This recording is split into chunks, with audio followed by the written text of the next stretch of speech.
Coming to you from the Radio for One studios in Franklin, Michigan. Welcome to the Detroit Cast. Big fan.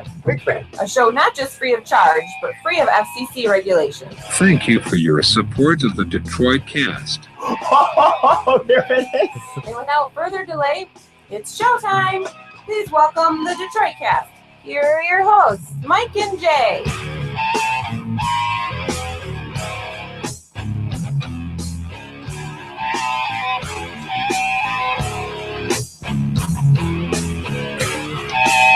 Hey. Yeah, I knew something was missing. The smell of ammonia. Woo. The sweet smell of ammonia. Sweet. I don't know if sweet's the word. Hey, everybody. Welcome to today's the Thursday, right?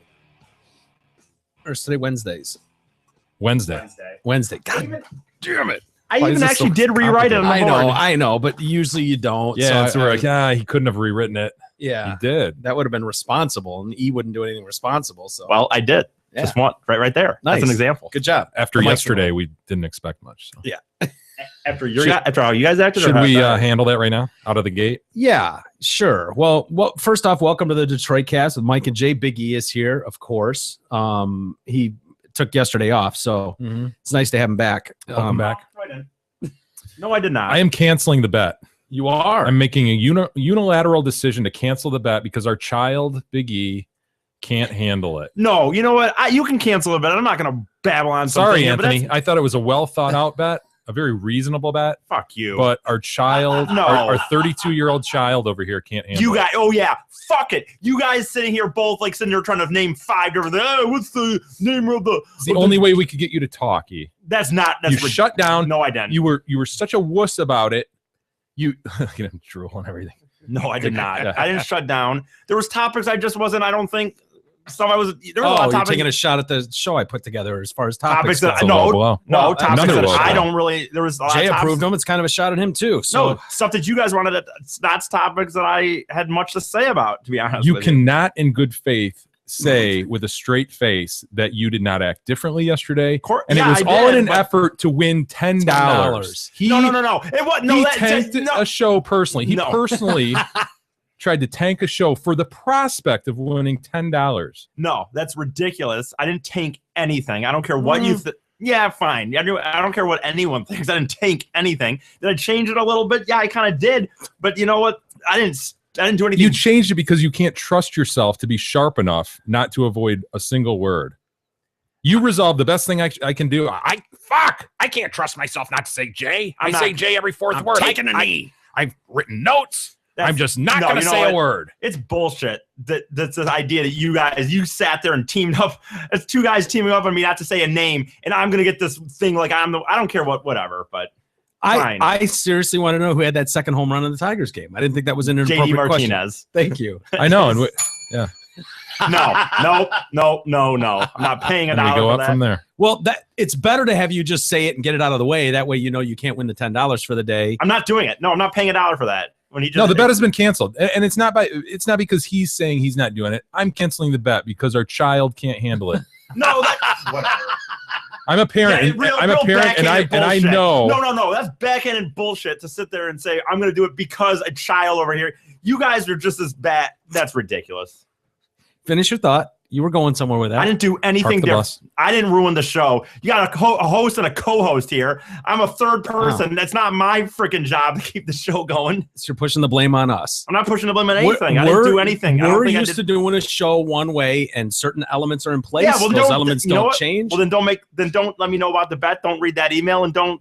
Oh, it's our fault now. It's our fault. It's our fault Yeah, for proposing blame the bet. You're blaming the victim. Why don't It's you just our blame the fault audience? that you accepted the bet and went out of your way to do anything to necessary win $10. $10. So So win you took a knee. You not took to- a knee on the no. conversation Not yesterday. to lose 100 and to possibly win. I could have still won up to $80. That's a lot of money for me. Isn't a single show more important than $80? E?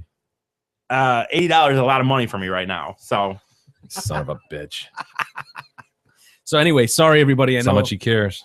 there were a lot of people looking forward to the whole Jay game. Don't say Jay. It's been canceled at this point because as in Jay's words, in counselor's words, because of a child. And so Couldn't handle it. was too When much. my kids for show that they can't handle something, okay, we're not ready for that. Maybe in a few years we'll be ready. But right now we're not. Yep. Not mature enough.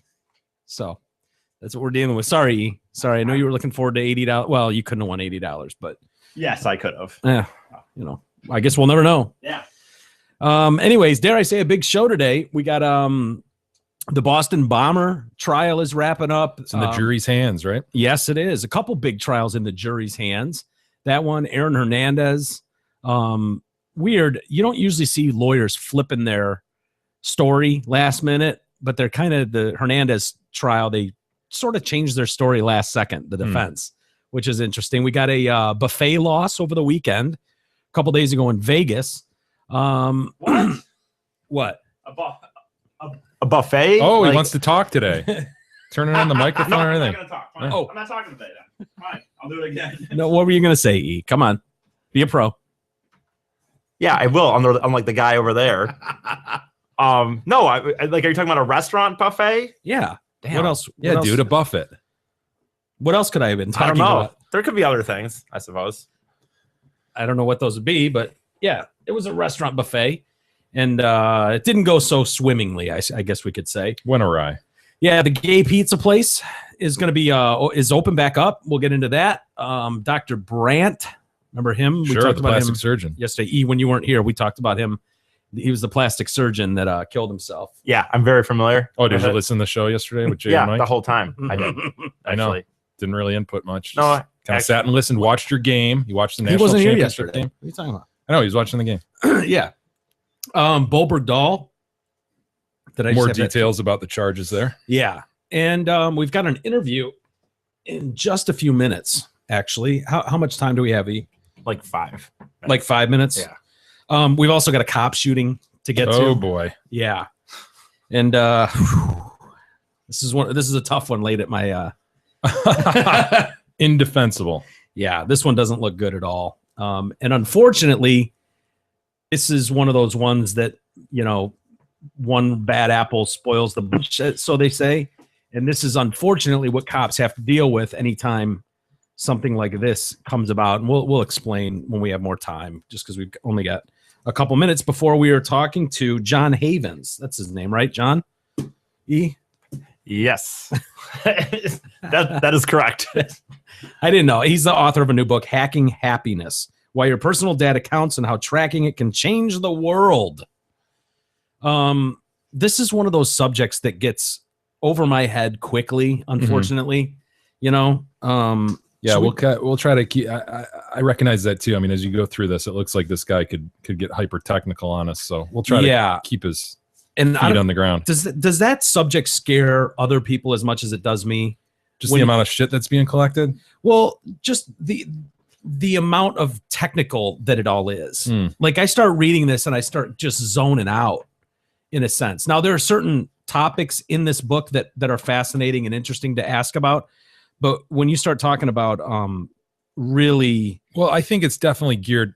I shouldn't say it's only geared toward tech geeks, but I think the tech geek would really get a lot out of this. Yeah. No, it's written in a way that it's understandable for everybody. Yeah. But it does. I think the most interesting point I've been asking about it is this idea that you can. So much is being tracked. So much is being tracked day to day, whether it's internet clicks or your Fitbit, or radio stations on satellite, whatever it is. All this stuff's being tracked, and you don't really think about it. But if you were to collect that data, how could you use it to better yourself? How could you look at that and examine it and say, wow, I'm spending way too much time in this area. What can I do differently? And things like that. Well, should we call him up? Let's give John a call. You want to call him up, E? Yeah. Sure. All right. He wants to help the show. Yes. Oh, you've already got it set to go? Yeah. Nice, buddy. Good job. Hopefully he's ready for the Detroit Cast. Hi, it's John. Hey, John, how are you? It's Mike and Jay calling from the Detroit Cast. Hey, John, Jay, and Mike here. Hey guys, how you doing? Thanks for having me. Yeah, absolutely. Thank you for taking some time in this. I'm holding in my hands your new book, Hacking Happiness: Why Your Personal Data Counts and How Tracking It Can Change the World. Awesome. Yeah. Interesting book, man. Almost scary. It's a little Orwellian. hopefully Orwellian with a happy ending at least. Yeah, hopefully. Or an alternative of how to deal with the Orwellian nature of everything. Yeah, good point. How much of this stuff do we need to, well, maybe you can do a better job of explaining kind of what this book is about. You'll do a better job than we will.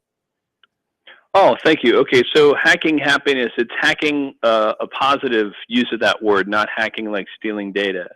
And the term comes from the idea of like a hackathon, where you drink a lot of Red Bull and stay up late and you sort of rethink an idea that exists in a certain way.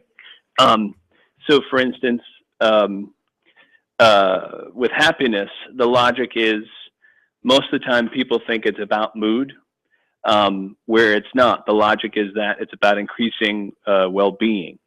And the sort of hacking idea is that we've been sort of taught that mood is something that, you know, we can be happier and sort of mood just comes upon us. Whereas the exciting thing about positive psychology, which is a lot of the second part of the book, is it's an empirical science that shows when you do things like express gratitude or altruism, you can actually increase well-being as you would kind of like your physical well-being by going to the gym.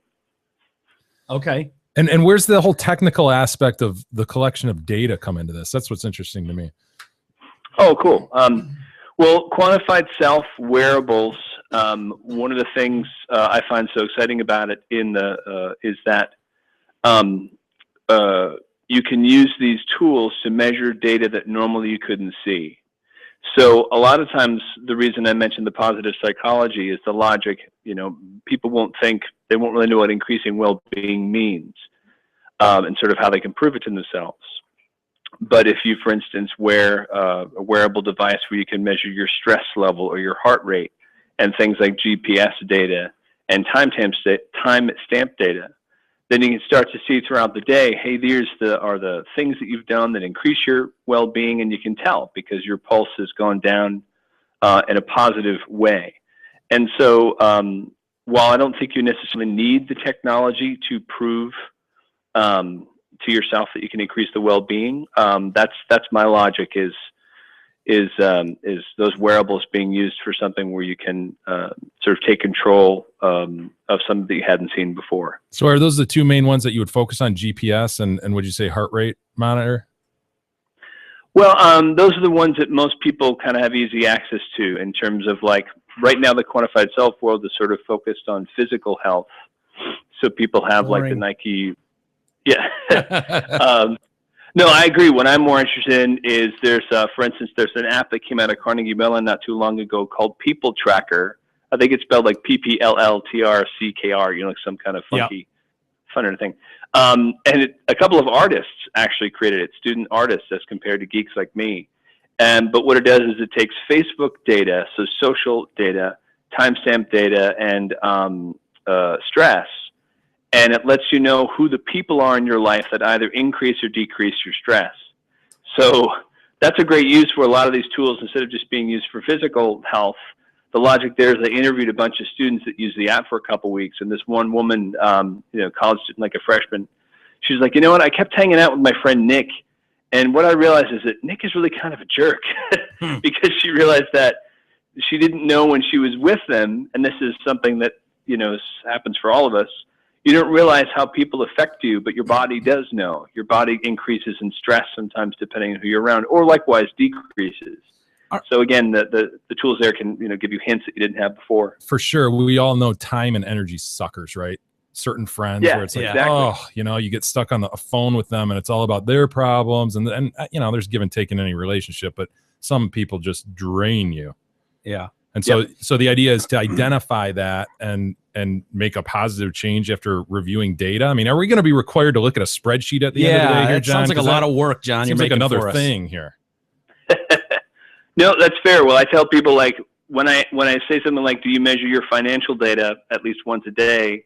Most people may not break out like a spreadsheet, but you would know, like I talk about, you probably know what's in the bank right now in general, like, and you know what you're worth, right? The term, right? So my point is that first of all, a lot of this, exactly. Yeah, we're in the red. Ditto. Yeah, welcome to my world as a writer. Yeah. But no, it's the same thing where it's like, first of all, it's finite. You know, I tell people, look, first of all, you're worth measuring aspects of your well-being. We've been taught that in general, especially in the States with a GDP mindset, we've been literally taught that having more money makes you happy. That's what the logic of the GDP is. If a country has more wealth, supposedly the citizens have greater well-being. But that's actually just factually not true. There's a ton of empirical science, especially in the States, showing that after 60 grand, it's not that you won't like the stuff. It's just that there's a type of happiness called hedonic happiness, which is based on the word hedonism. It's momentary, it's fleeting. It doesn't give you what's called a flourishing state, long-term well-being. And this is the type of stuff when you can measure, when you express gratitude, when you express altruism, you can actually do things like put someone in an MRI machine before or after they are like altruistic, for instance.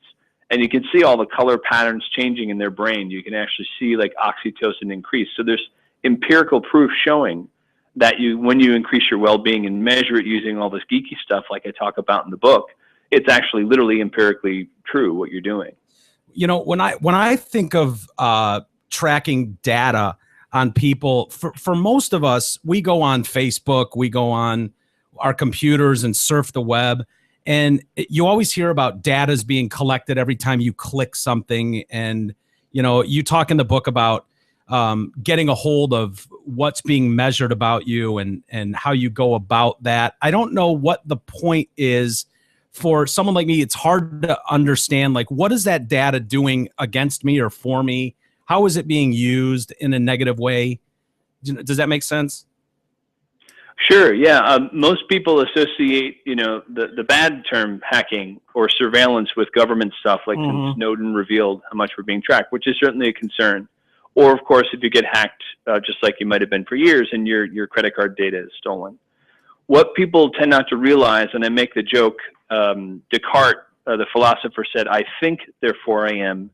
On my website, and when I speak, I use the term, "I think, therefore I am." And besides the fact that it's a pun, the logic is that most people don't realize when they go online, every website they go, they're tracked with these things called cookies, right? It just simply means you go to a site and the site knows you've been there. And now with mobile phones and GPS, that's happening. And now also with the Internet of Things, sensors in the world around us will know John walked in this space at this time, GPS data, facial recognition. So how that data is being used by marketers or advertisers is that all of these different places that we're tracked, we are then sort of put into groups and demographics so that we can be marketed to. Now, this is not necessarily nefarious or evil or bad. The concern that I have is that a lot of times the term privacy is used. I use the term control of data because privacy sort of makes people think about preference. You know, like maybe you guys might want to share information more. I may want to share less. I have no qualms about that. But in the book, as you read, there's this idea of what's called a personal data bank or a cloud. And it's the same logic as when you put your data and files up into like the Amazon cloud or Dropbox. You should be able to control any data that someone's going to track about you so that A, you can decide who and where you want to share the data with and for how long. And then B, this is the other thing, outside of any nefarious like data brokers stealing your data or sending you letters that say things like, this happened recently with Office Max. A father got a letter that said like Stephen whatever, it's a guy in Illinois, and under his name said, daughter recently died. This is because data brokers will sell lists talking about what we've done with our activities, putting us in sort of these different demographic boxes. And in this case, it was people who lost a child and they made a mistake and sent a letter to him with that in it. Which is horrible. But the thing there, outside of any of the nefarious stuff, is if you think about the hundreds of organizations and brands that track you, because they do actually want to serve you well, they all have these silos of data about you, your bank, your doctor, you know, one place where you buy food, the other place where you go to a restaurant. They all create their own funnels, sales funnels, and what's called CRM channels, customer relationship management channels, to understand how you behave and what you like. But they're all separate. So all those insights they have, you don't see, and all the insights they have about you that might be helpful to serve you better, they don't see. So reversing the system from what's called CRM, as I mentioned, there's this idea of what's called VRM, which is called Vendor Relationship Management. And all that means is that now if you want to signal, and this is a geeky term, that you want to say, go on a trip, instead of you having to go online for 6 hours and figure out Priceline in the car and all that, you sort of announce to the world digitally, I'm going on a trip. Who wants to give me the best deal? And now all these different people know exactly at that moment in real time, you want to go on a trip, you want to interact with them. This is also a system that means advertisers and brands save a ton of money because they're not trying to track you and guess. They're actually working to have a relationship with you. But how realistic is yeah. this secondary system, though? Is this something that's in the works? Sounds already? like changing the whole world. world. It sounds like you'd have to have a worldwide agreement, a concerted agreement. Like, okay, we're going to flip things here. We're going to do it this way. It is. It's no, it's definitely hard. It is a worldwide movement. There's a guy named Doc Searls who's out of Harvard who created this idea of VRM years ago. But a lot of places like Germany and Europe that have a lot more kind of conservative, for lack of a better term, privacy, views on privacy and data, they've already started to enact this stuff. And it really is actually more innovative and it's better business than what exists right now, even for a Google or a Facebook, where a lot of times I have difficulties with their sort of philosophy of mining data. The data broker industry alone is about a $2.3 billion annual industry, and that was the last 2 years. It only gets more larger and larger. And these are these third-party people that have data about us where we have no idea who they are. So it's not like Google or Facebook where, you know, Google's an amazing company. I use their search engine every day. I have no problem, personally, I wouldn't mind paying them for the service. But I also trust them in one sense because I interact with them. Third-party data brokers have no relationship to us, and they're just siphoning off this money. So the point there is that there is a way to change the industry so that it brings more value to all the parties involved who are actually the ones that really have skin in the game.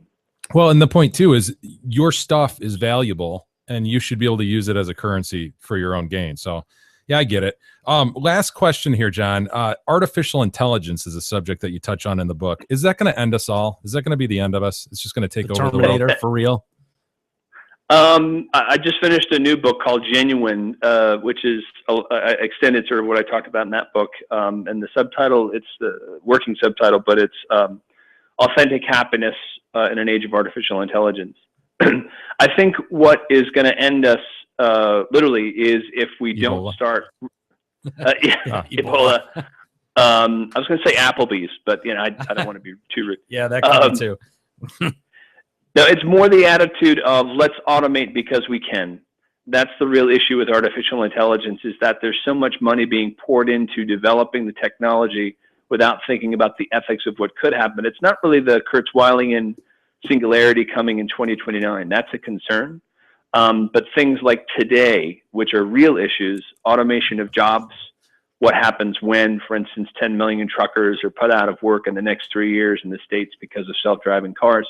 We can't just say things like, oh, automation is going to help us. We can all go to the beach and learn to play the piccolo. No, we have to make sure those truck drivers can pay their bills. Yeah.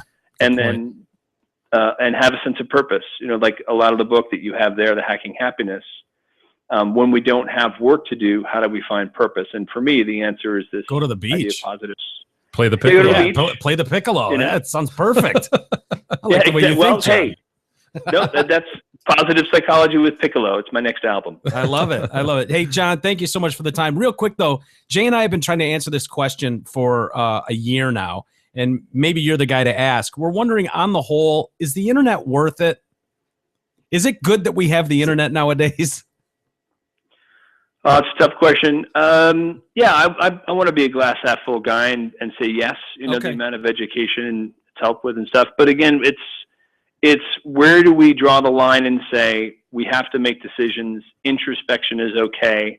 I want to take the time to take a measure of myself where I don't have to rely on the technology. That's a lot of what I'm trying to tell people to do. Cool. Well, John Havens, thank you so much. It's called Hacking Happiness: Why Your Personal Data Counts and How Tracking It Can Change the World. We appreciate the time this evening. Thanks, John. Thanks, guys. Really appreciate your interest. Okay, man. Have a good one. You too. Thanks. Smart guy. Smart guy. Yeah. You know, my problem with guys like that is this stuff goes so over my head so quick. It seems like this whole data stuff, you always hear about the negative. You don't hear about the trying to spin it. It seems like such a monumental undertaking to try to overhaul the way things are done. And I always feel like there's nefarious clowns trying to fuck with things all the time.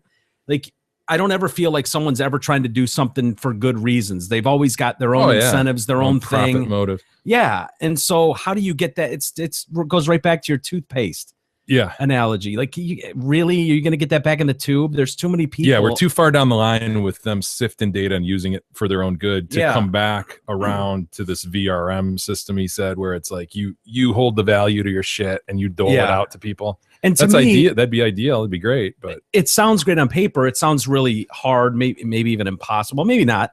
But to me, like, what is that data? What is your personal Jay Detroit Cast data worth? It's what the market says it is. $20? I don't know. $50? What's the market? Is it worth your time and effort to make sure you're the only one that has it and you're going to just hold on to it? Like, I get it in the big grand scheme of the world, and you've got a couple billion people, and now you're talking real dollars when you've got all this information on everybody. Yeah. But is it worth your time and energy to make sure you've got a hold of all of it for your $50? Well, it's more than that, though. A lot of people would argue, well, that's my personal shit. So yeah, and I agree with that. Value to that. I agree with that. I wouldn't even know where to start. Is my problem. Yeah, I wouldn't know where to start. Like, I want it back. Give it back to me. Google. What am I going to ring up Google and go? I'm going to need my things back. Thank you. Like, am I just going to call every internet site on the planet and go, I think you have something that belongs to me? The toothpaste being out of the tube. I don't know, man. Shit. How do you change that whole system? Do you have the name Michael R. Walters anywhere in your data books? I thought so. Give it back. It's mine. Like, what do you go? Oh, I'm sorry, sir. I thought you wanted us to have this for free. By all means, here's your shit back.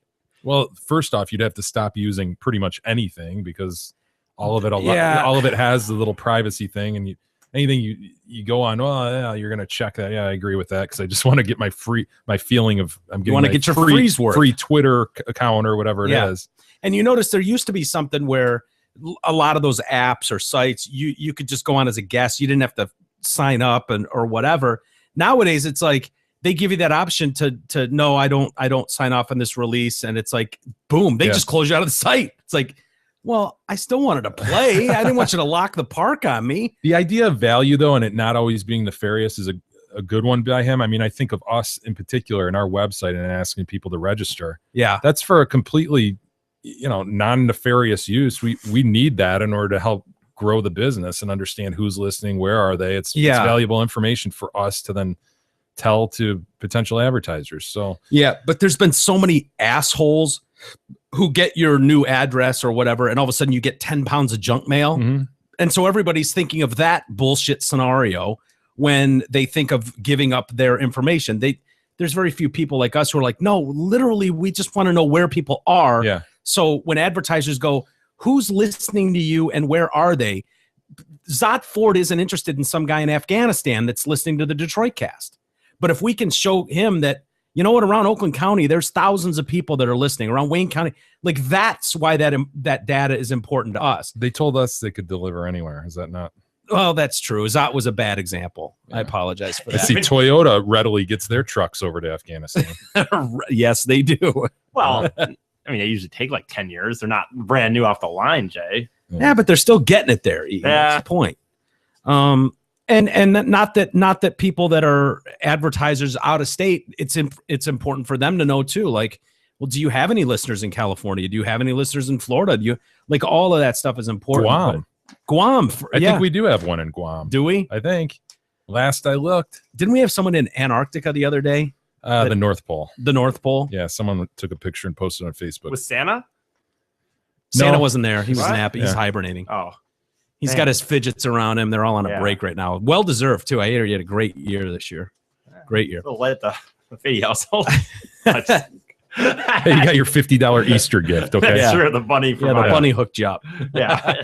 It was a little late at my household as well. I think I got knock a couple of those teeth out. Maybe you'll get some tooth fairy coming. These are all grown up teeth though nowadays. Yeah. Look at that grill. Teeth. I think I got more Christmas gifts from listeners this year. Yeah, me too. Than from anything. That's funny. Outside of Beth. Well, whatever. Should we get to the news stuff? Yes, sir. Do you have that video, E? And this is Oh, this is not good. well, yeah, it's not good. There's no good news coming out of South Carolina. You know what the only thing that's troubling about this story? What's the only thing that's troubling? Well, about this no. story? No, I'm sorry, I take that back. There's a lot of troubling things about this story. Here's the thing that sucks about this is going to be spun as a racist thing. And what sucks is you've got a white cop and a black guy. And the video is horrible. This cop's going to go to jail. He's certainly going to be stripped of his badge. He's at least going to be on desk duty. I mean, I got to think, right, Jay? He's going to jail, man. Yeah, he's going to jail. He just murdered a man. Yeah, he's a white North Charleston in South Carolina. Yeah. I think it's South Carolina. Cop, and he's been arrested on a murder charge. The FBI has opened a civil rights investigation. Video has surfaced of him shooting 8 times at a 50-year-old black man as he ran away.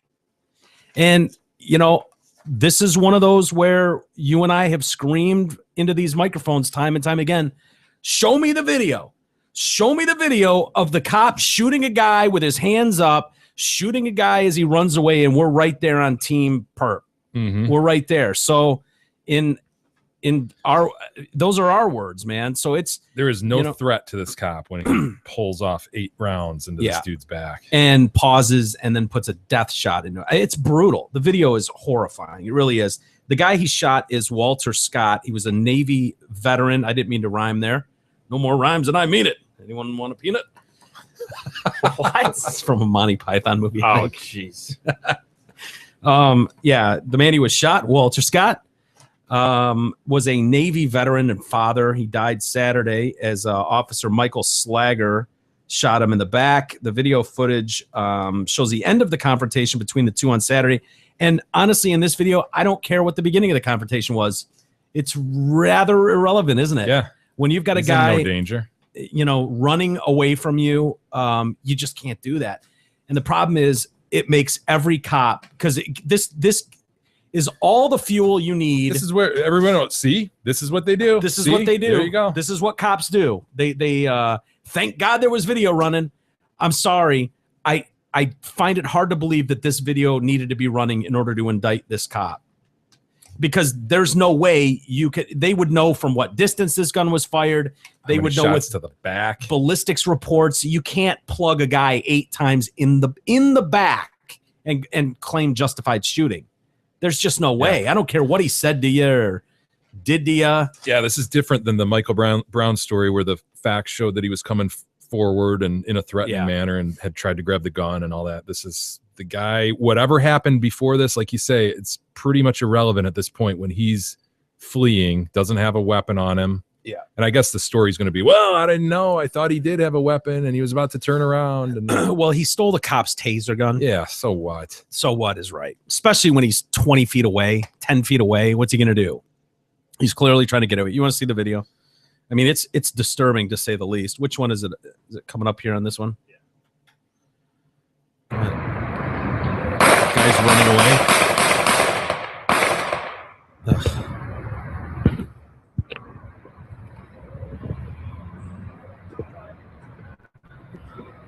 What the fuck?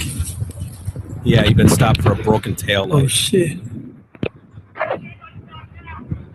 Now he's yelling at the guy, put your hands behind your back. This is being filmed in landscape, isn't it? Yeah. Beautiful. Shit. And the cameraman is now approaching a chain link fence. He's what, probably 30 feet away at this point? 20 feet maybe. He's handcuffing the guy, who's dead, by the way. God. Nice trying to help him, too. No CPR, no nothing.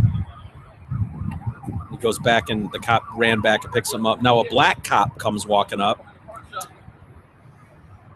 The only argument he could have is, well, he could have two. One, he could say the adrenaline was so going from, before this being filmed, he's grabbing at me, he's hitting me, he's doing this, and the adrenaline made me do it. Oh, they're saying the officer drops an object right there. Oh, Absolutely. tell me he's not planning a gun. He absolutely dropped the gun right by him. Wow. Fucking abuse. Dude. Tell me that's not a gun being planted. Sure looked like it. Fucking abuse, man. Wow. Fuck. No, that other cop wouldn't just sit. Would he? Now he picks right. something up. Yeah. Now he That's- picks up what's probably the taser. Yeah. And he puts it back in his But pocket. that's from the other side of the body from where he dropped something. yeah. So you got an African-American cop sort of tending to him in some way. He's leaned over him. He's looking at his wounds. No one's done any CPR. I guess a medic comes walking up at some point. What the fuck, man? Yeah. My car next to Gerald's from behind the pawn shop. That cop has to be thinking right now, fuck. Because they Yep. got to know this guy's filming. Yeah. I mean, he's standing right there with a camera. Now he's got the camera over the chain link fence. Yeah. You got a real clear view of everything, but it's all what's done is done now. What a piece of shit. Yeah. I got to think, man, that every cop watches this and just goes, fuck. Are you kidding me? Yeah. Really? And it's the first time we're seeing him check for a pulse. Ugh.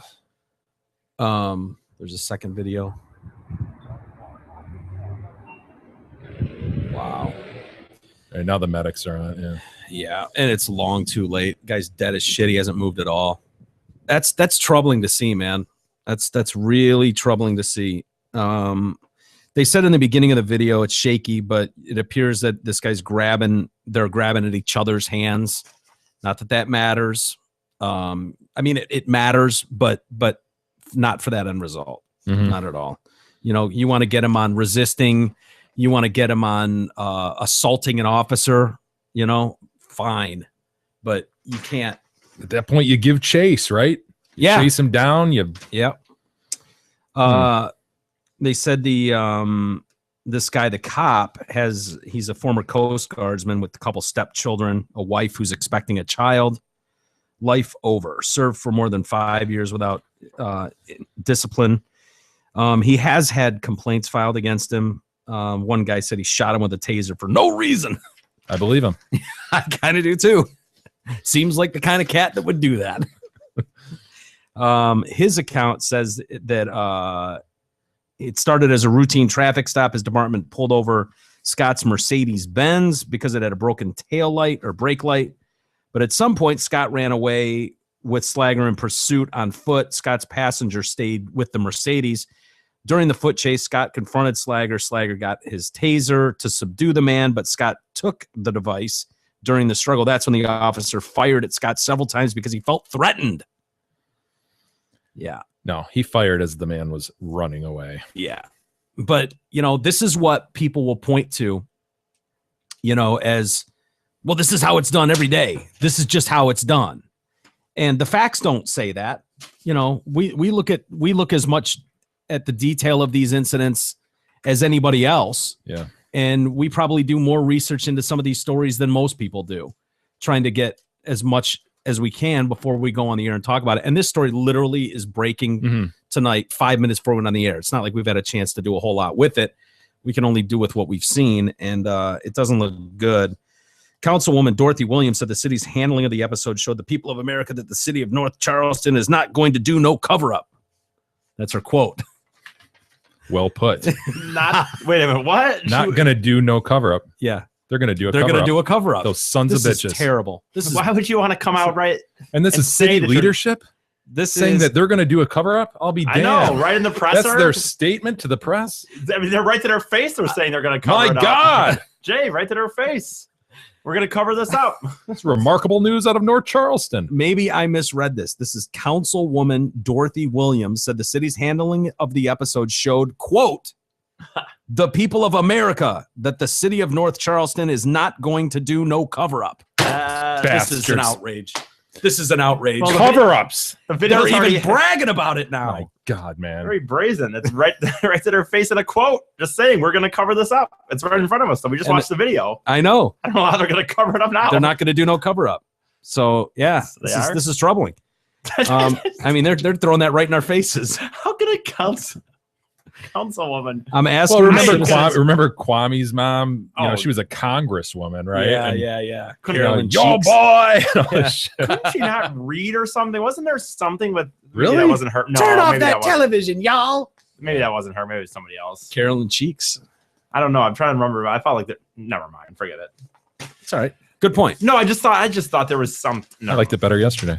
We can go back to that. Oh, he admits that there was a distinction. No, I don't admit nothing. Oh, you don't admit nothing, Double negative. which he means admits it. you admit You something. son of a bitch. Wow, you're following the councilwoman's lead. Well, she made it to some sort of power, so see us by something. No, the overall point, obviously, there's going to be more details on this. And the only possible thing that I think this guy can say is, look, there was a major scuffle before this.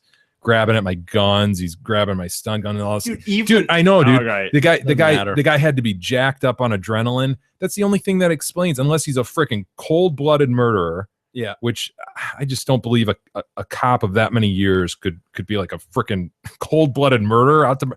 Yeah, you're the perfect cover up though. I guess Perfect cover for you if you were a cold-blooded murderer. I mean, something had to click with this guy, right? He's been on the force several years. He hasn't shot anybody else except for the taser incident. Yeah, But dude, you can't do that. The guy, he murdered him. think about it though, Jay. I mean, not trying to justify this in any way. I want to make that very clear. But if you're standing there and you've got your wallet, your keys, your cell phone in your hands, and you're standing there, and you and I get into an argument, and I smack all that shit out of your hands and then run away. Your reaction is you're looking at your phone on the ground and your key. You're like, God damn it! Exactly. You'd want it like, thank God you don't have a gun on your hip. fuck you, man. fucking cocksucker. Yeah. Like I could see how you'd be pissed off, and you're someone of an authority. You're an authority member. That's where the whole being a pro thing has that's to come it right in. there, and that's the only explanation for how he acted. It doesn't excuse it in any way, but No. that is the only explanation. That Yeah. or he is a fucking killer. I mean, a Psychopath. cold-blooded psychopathic killer. Either way, it doesn't look good, and No. He's fucked, as he should Yeah. be. Yeah, unfortunately, and being a cop in jail is probably not the best. Not move. ideal. You got to think. I mean, he's got a pregnant wife at home. You know what I mean, Dude, and if he kids. planted a gun, dude, if that was him planting Oh. a gun, Yeah. It sounds like, and like I said, this is happening now, so it's hard to like give real details on things. But it sounds like before this video surfaced, there was some spinning going on in the police department, getting stories together. Which, again, did he have a gun? Didn't he have a gun? What's up? and I don't know what those are. I just heard some rumblings about that. And he's got a story. The cop, released this statement that was kind of like, oh yeah, I feared for my life. The Using usual all the shit. buzzwords. Yeah, exactly. All the buzzwords that we learned in the Trayvon Martin case. Mhm. You say I feared for my life, and that's who's to say you didn't? Right. And all of a sudden, those gun laws, what do they call the law in Florida? That self-defense law or whatever. Whatever it is in Florida, that was the buzzword that you had to use, and that was what people that couldn't stand Zimmerman were saying, that he was well versed on what you needed to say, and he was saying if you listen to his 911 call, you'll hear him saying those buzzwords and those phrases that need to be said. He was well educated on stand the your ground. standard. The stand your ground law. Yeah. He was very familiar with the stand your ground law, and he's spitting out phrases and words like to a 911, like it wasn't an interrogation. It was just a 911 call. It's like, why are you telling the 911 operator that you feared for your life? Well, you're getting it on record, Yeah. and I don't know, whatever. Why don't we take a quick timeout? And Bo Bergdahl back in the news, and a little more on Dr. Brandt too. You missed him yesterday. We were talking about that. And the pizza place is back open.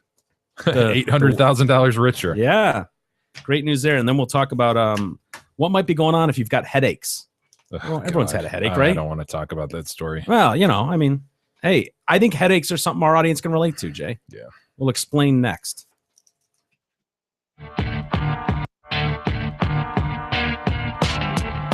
The Detroit Cast continues after this short break.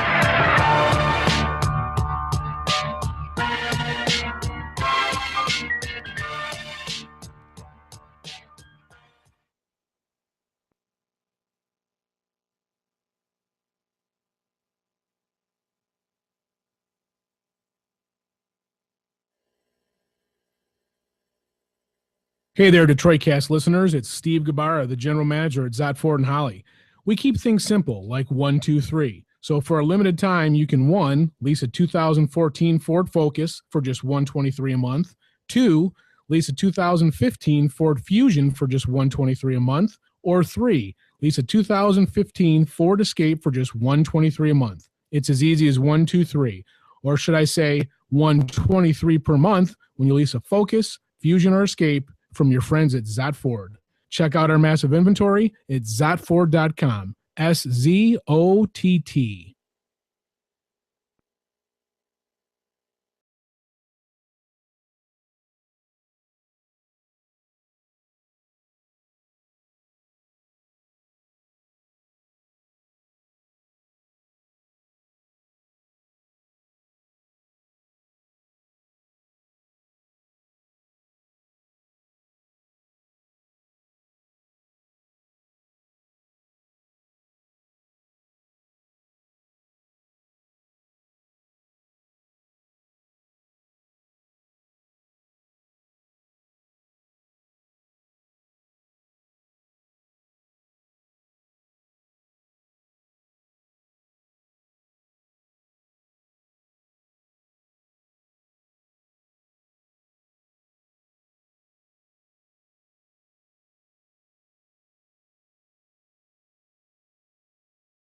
The Detroit Cast continues now, bitches. Here's Mike and Jay.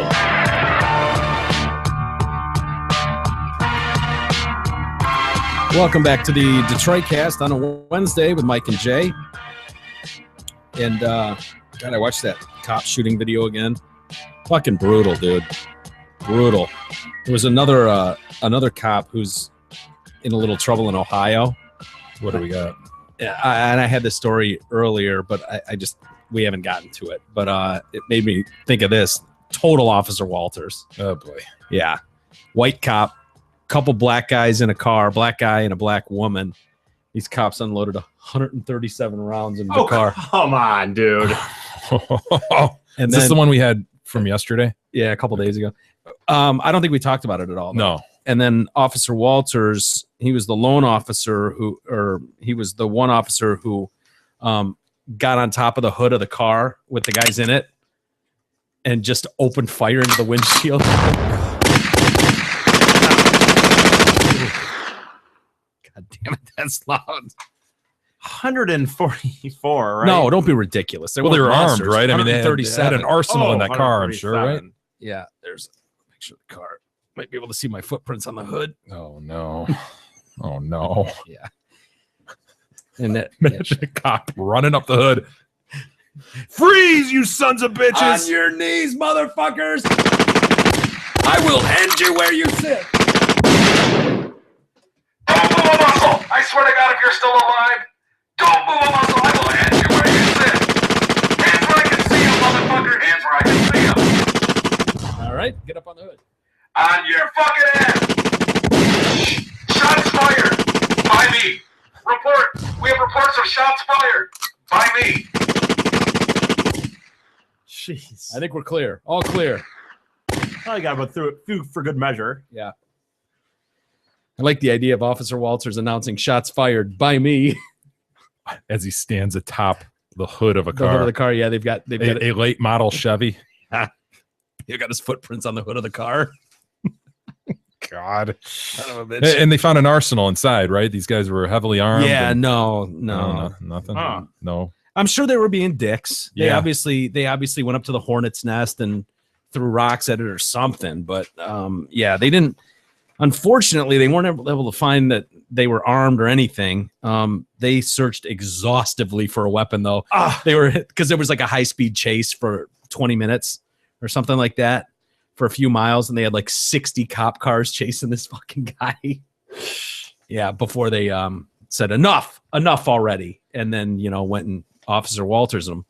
And yeah, they were searching the lakes in the area, anywhere they drove by, just looking for someplace they could have discarded a weapon. Because it was like, God. Well, at that point, we what saw a shadow or something. It could have maybe been a gun or something. I don't know. It might have been his hand. I Oh don't know. my God, you could find a gun in those lakes and just be, I mean, you're saying like, there it is. Proof positive. This guy think he's in a movie jumping on the Justified hood. shooting. Justified shooting. Picture this guy jumping on the hood. Boom, boom, boom, boom.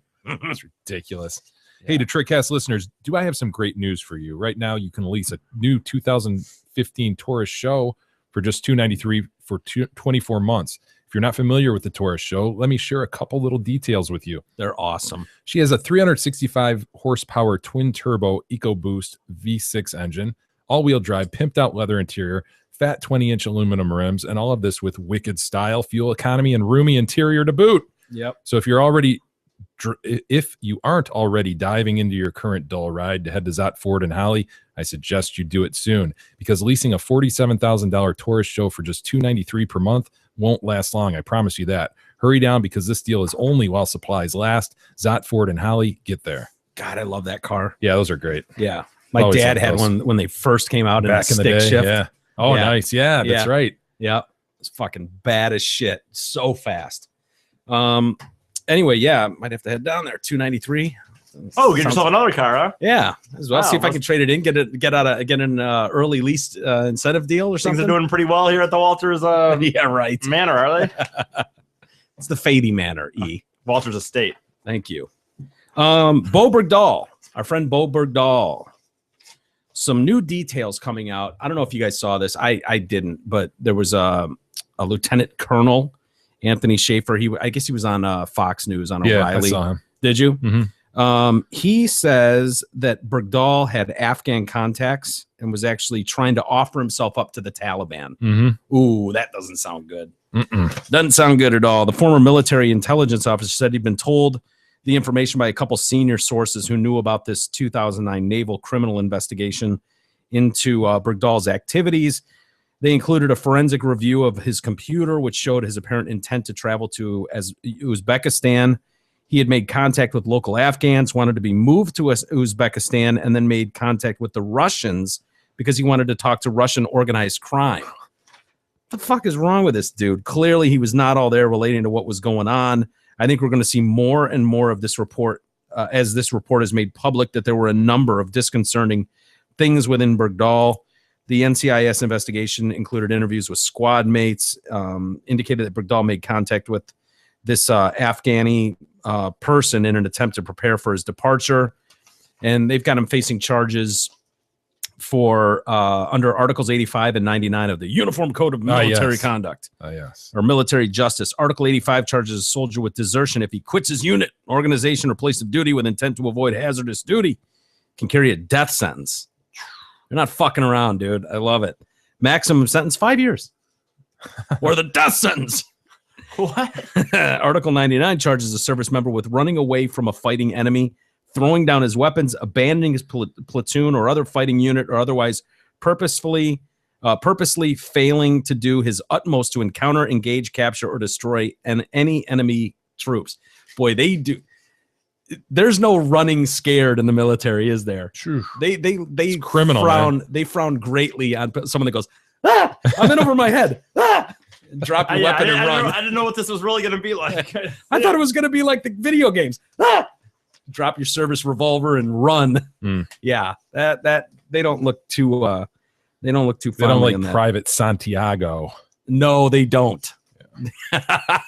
You want me on that wall? You need me on that wall. You're goddamn right I did. Did you order the code red? You're goddamn right I did. I gotta love it. Great scene.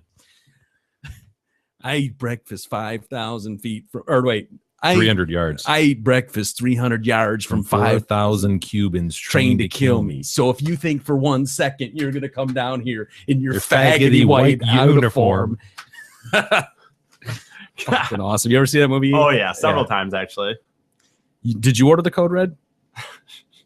I bet you'd throw your weapon down, wouldn't you? God, I wouldn't even be in the position to throw my weapon down. If one of us tricked you into going down there and registering or something, wouldn't happen on a bet or something, and then he'd always have his own self-interest in mind for sure. Yeah. They'd be like, "We'll pay you $10. We might pay you $10 if you throw it down. There's a potential you'll make $10. No. You throw your weapon down and come join us. Fucking tard. You're gonna sit there.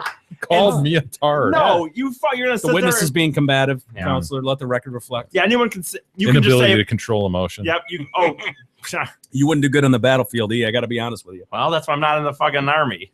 Well, I know. That's why we said if we tricked you into going and registering for the military. Reason number 895. He's not in the army. The fucking army, as he says. Well, are you or are you? Jesus. Either you signed up. We could have been. They were all full when I tried. I tried. They were full. They were full. Really? The army was full? I tried. The army. Did you try? Disability kept him out. The Prater Willies. Prater Willies. They won't accept me, someone with my condition, but at least I tried. He's a carpet muncher too, so. Yeah. Yeah, E. Can you say, what's your excuse?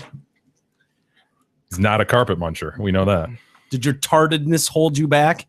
Yeah, sure. I just didn't Thank you for your service. I just didn't want to Thank you for your service. Thank you. Son of a bitch. I tried. Did you? I did. As far as you know. I admit I'm not man enough, but if I were man enough, I would have fucking enlisted and I would have done my duty. Hey, speaking of E dogging the military, J. Mike and the ratchet closet homo. At the end of episode 314, while reading the email from Officer Mike, became very apparent that Big E was calling out Captain Chris and the entire United States Marine Corps. I heard it too. Let me provide some insight to this. For what? Chris and I have been best friends since the age of 6. Captain Chris, Officer Mike, and myself had grown up like family. While Big E was busy discounting the ability of Captain Chris to rip off his head and shit down his throat, my mind harkened back to a story from when we were younger. Captain Chris, who was just Chris at the time, was at a college party and was challenged by someone to kick open a locked door at a party. Chris inquired from said challenger if he was sure, because kicking the door would surely result in damage to the home.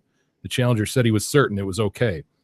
So Chris, with one kick, knocked the entire door off the hinges and sent splintering wood sailing through the room. It wasn't until after said door was destroyed that the challenger revealed that the reason he was not concerned about the damage was because it was not his house. Oh, okay. Yes, a hilarious dick move. The point is, the door could easily have been Big E's head, and then all that is needed is a shit. and said throat shitting scenario is plausible. Yeah. So Big E, may I suggest that you just keep sipping on your own semen-laced Starbucks while daydreaming about being penetrated by guys instead of offending someone that is defending our country and your right to be gay. That's from Fireman Matt. I'm not saying. Stop disrespecting Valor, E.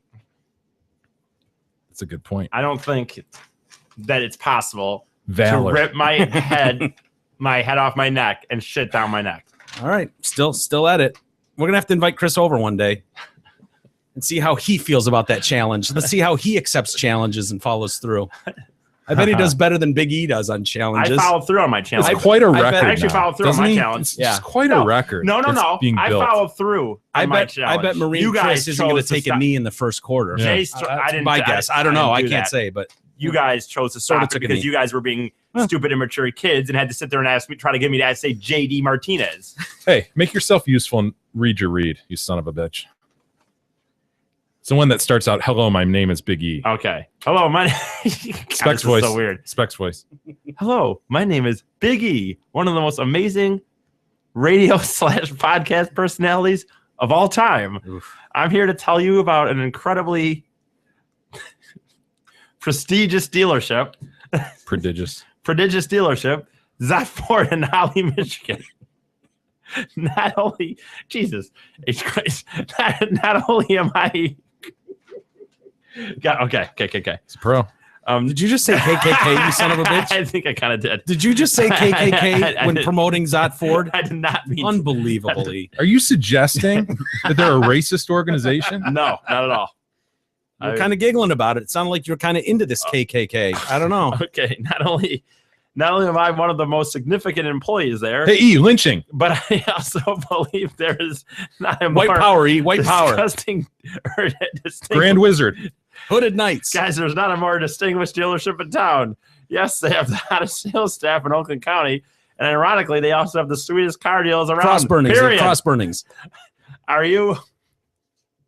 Selma, E. Selma. As you know, there's Mississippi about burning. 98% chance that I will not get penetrated on the Vegas Strip in a few short months. Wait, that you will not get penetrated?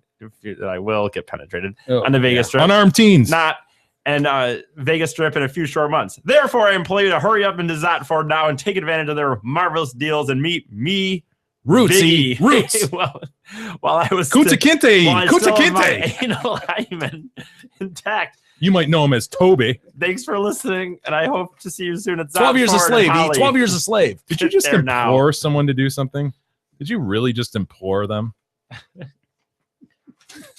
Good job, E. Way to get through that. I'll That be was there good. tomorrow Way to be a pro. through Saturday morning. Nice.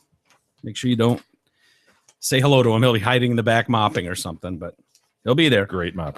Back to Bergdahl real quick. His attorney says Bergdahl was just trying to find a U.S. general officer to report a disturbing situation when he left his combat outpost. That Wiley Bergdahl. He just wanted to take. This was important to him. He wanted to take it up. He was just went sauntering off to find a general officer. I mean, what it can do.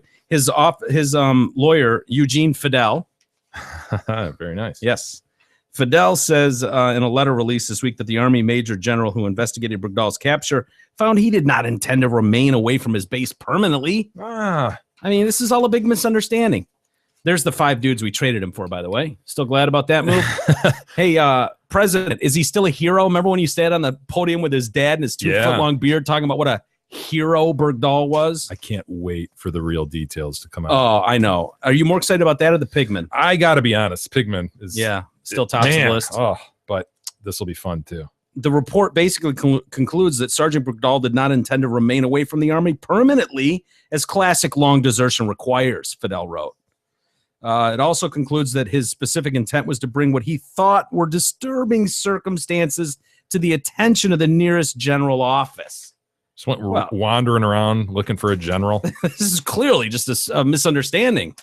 I mean, this should be easy to clear up. He told Army investigators he left his forward operating base in 2009 so he could report a breakdown in discipline and order. Wouldn't that be a breakdown in discipline and order to leave your post? To go track someone down? He's reporting himself. FYI. I'm here to report some disturbing behavior I've and single-handedly broken down discipline and order. Here I am. He was trying to find military higher-ups. He did not have desertion in mind. Oh, look at his ass-wipe dad. I know. Mom and dad. Learn the language, right? It's a fashion faux pas. Where's the fashion faux pas? Tell me what it is. No, it's not the 2-foot-long beard. I don't have a problem with that. I do. It's the pants and the belt and the shirt. Nope. It's the failure to wear a jacket with a tie. Ah, yes. Let's see. I don't think I like the white pants on the white shirt either. Well, it depends on what time of year it is, Mike. What time of year was it? I don't remember. I think it was summertime.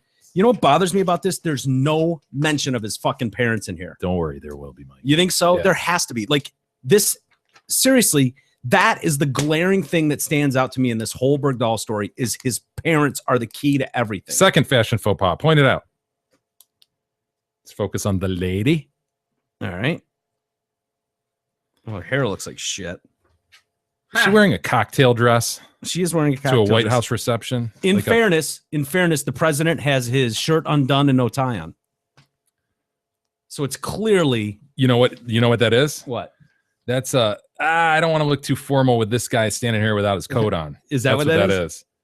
And she's mismatched in her cocktail dress. She's overdressed.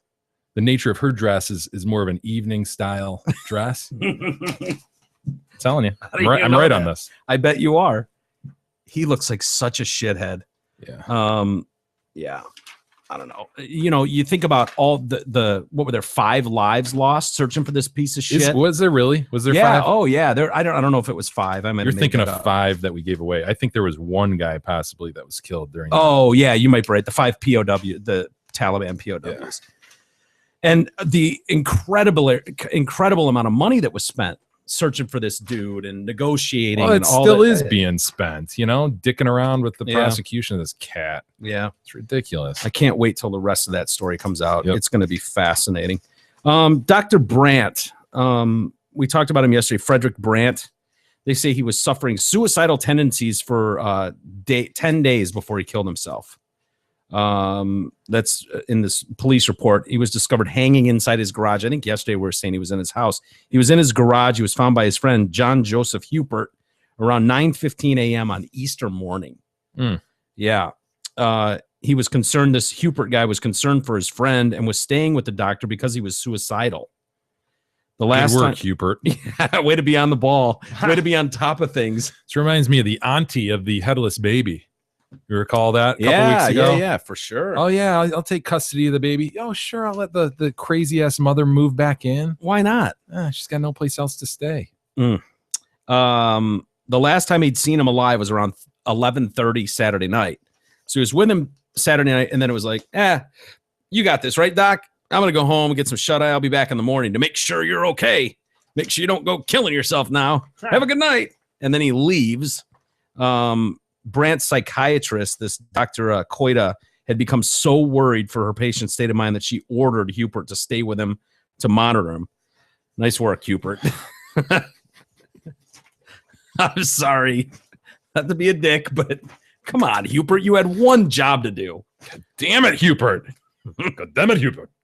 God damn it. She also revealed she had him on daily medication and was seeing him every day for therapy sessions. The friend called the Kimmy Schmidt send-up bullying. Oh, boy. Yeah. It's labeled bullying nowadays.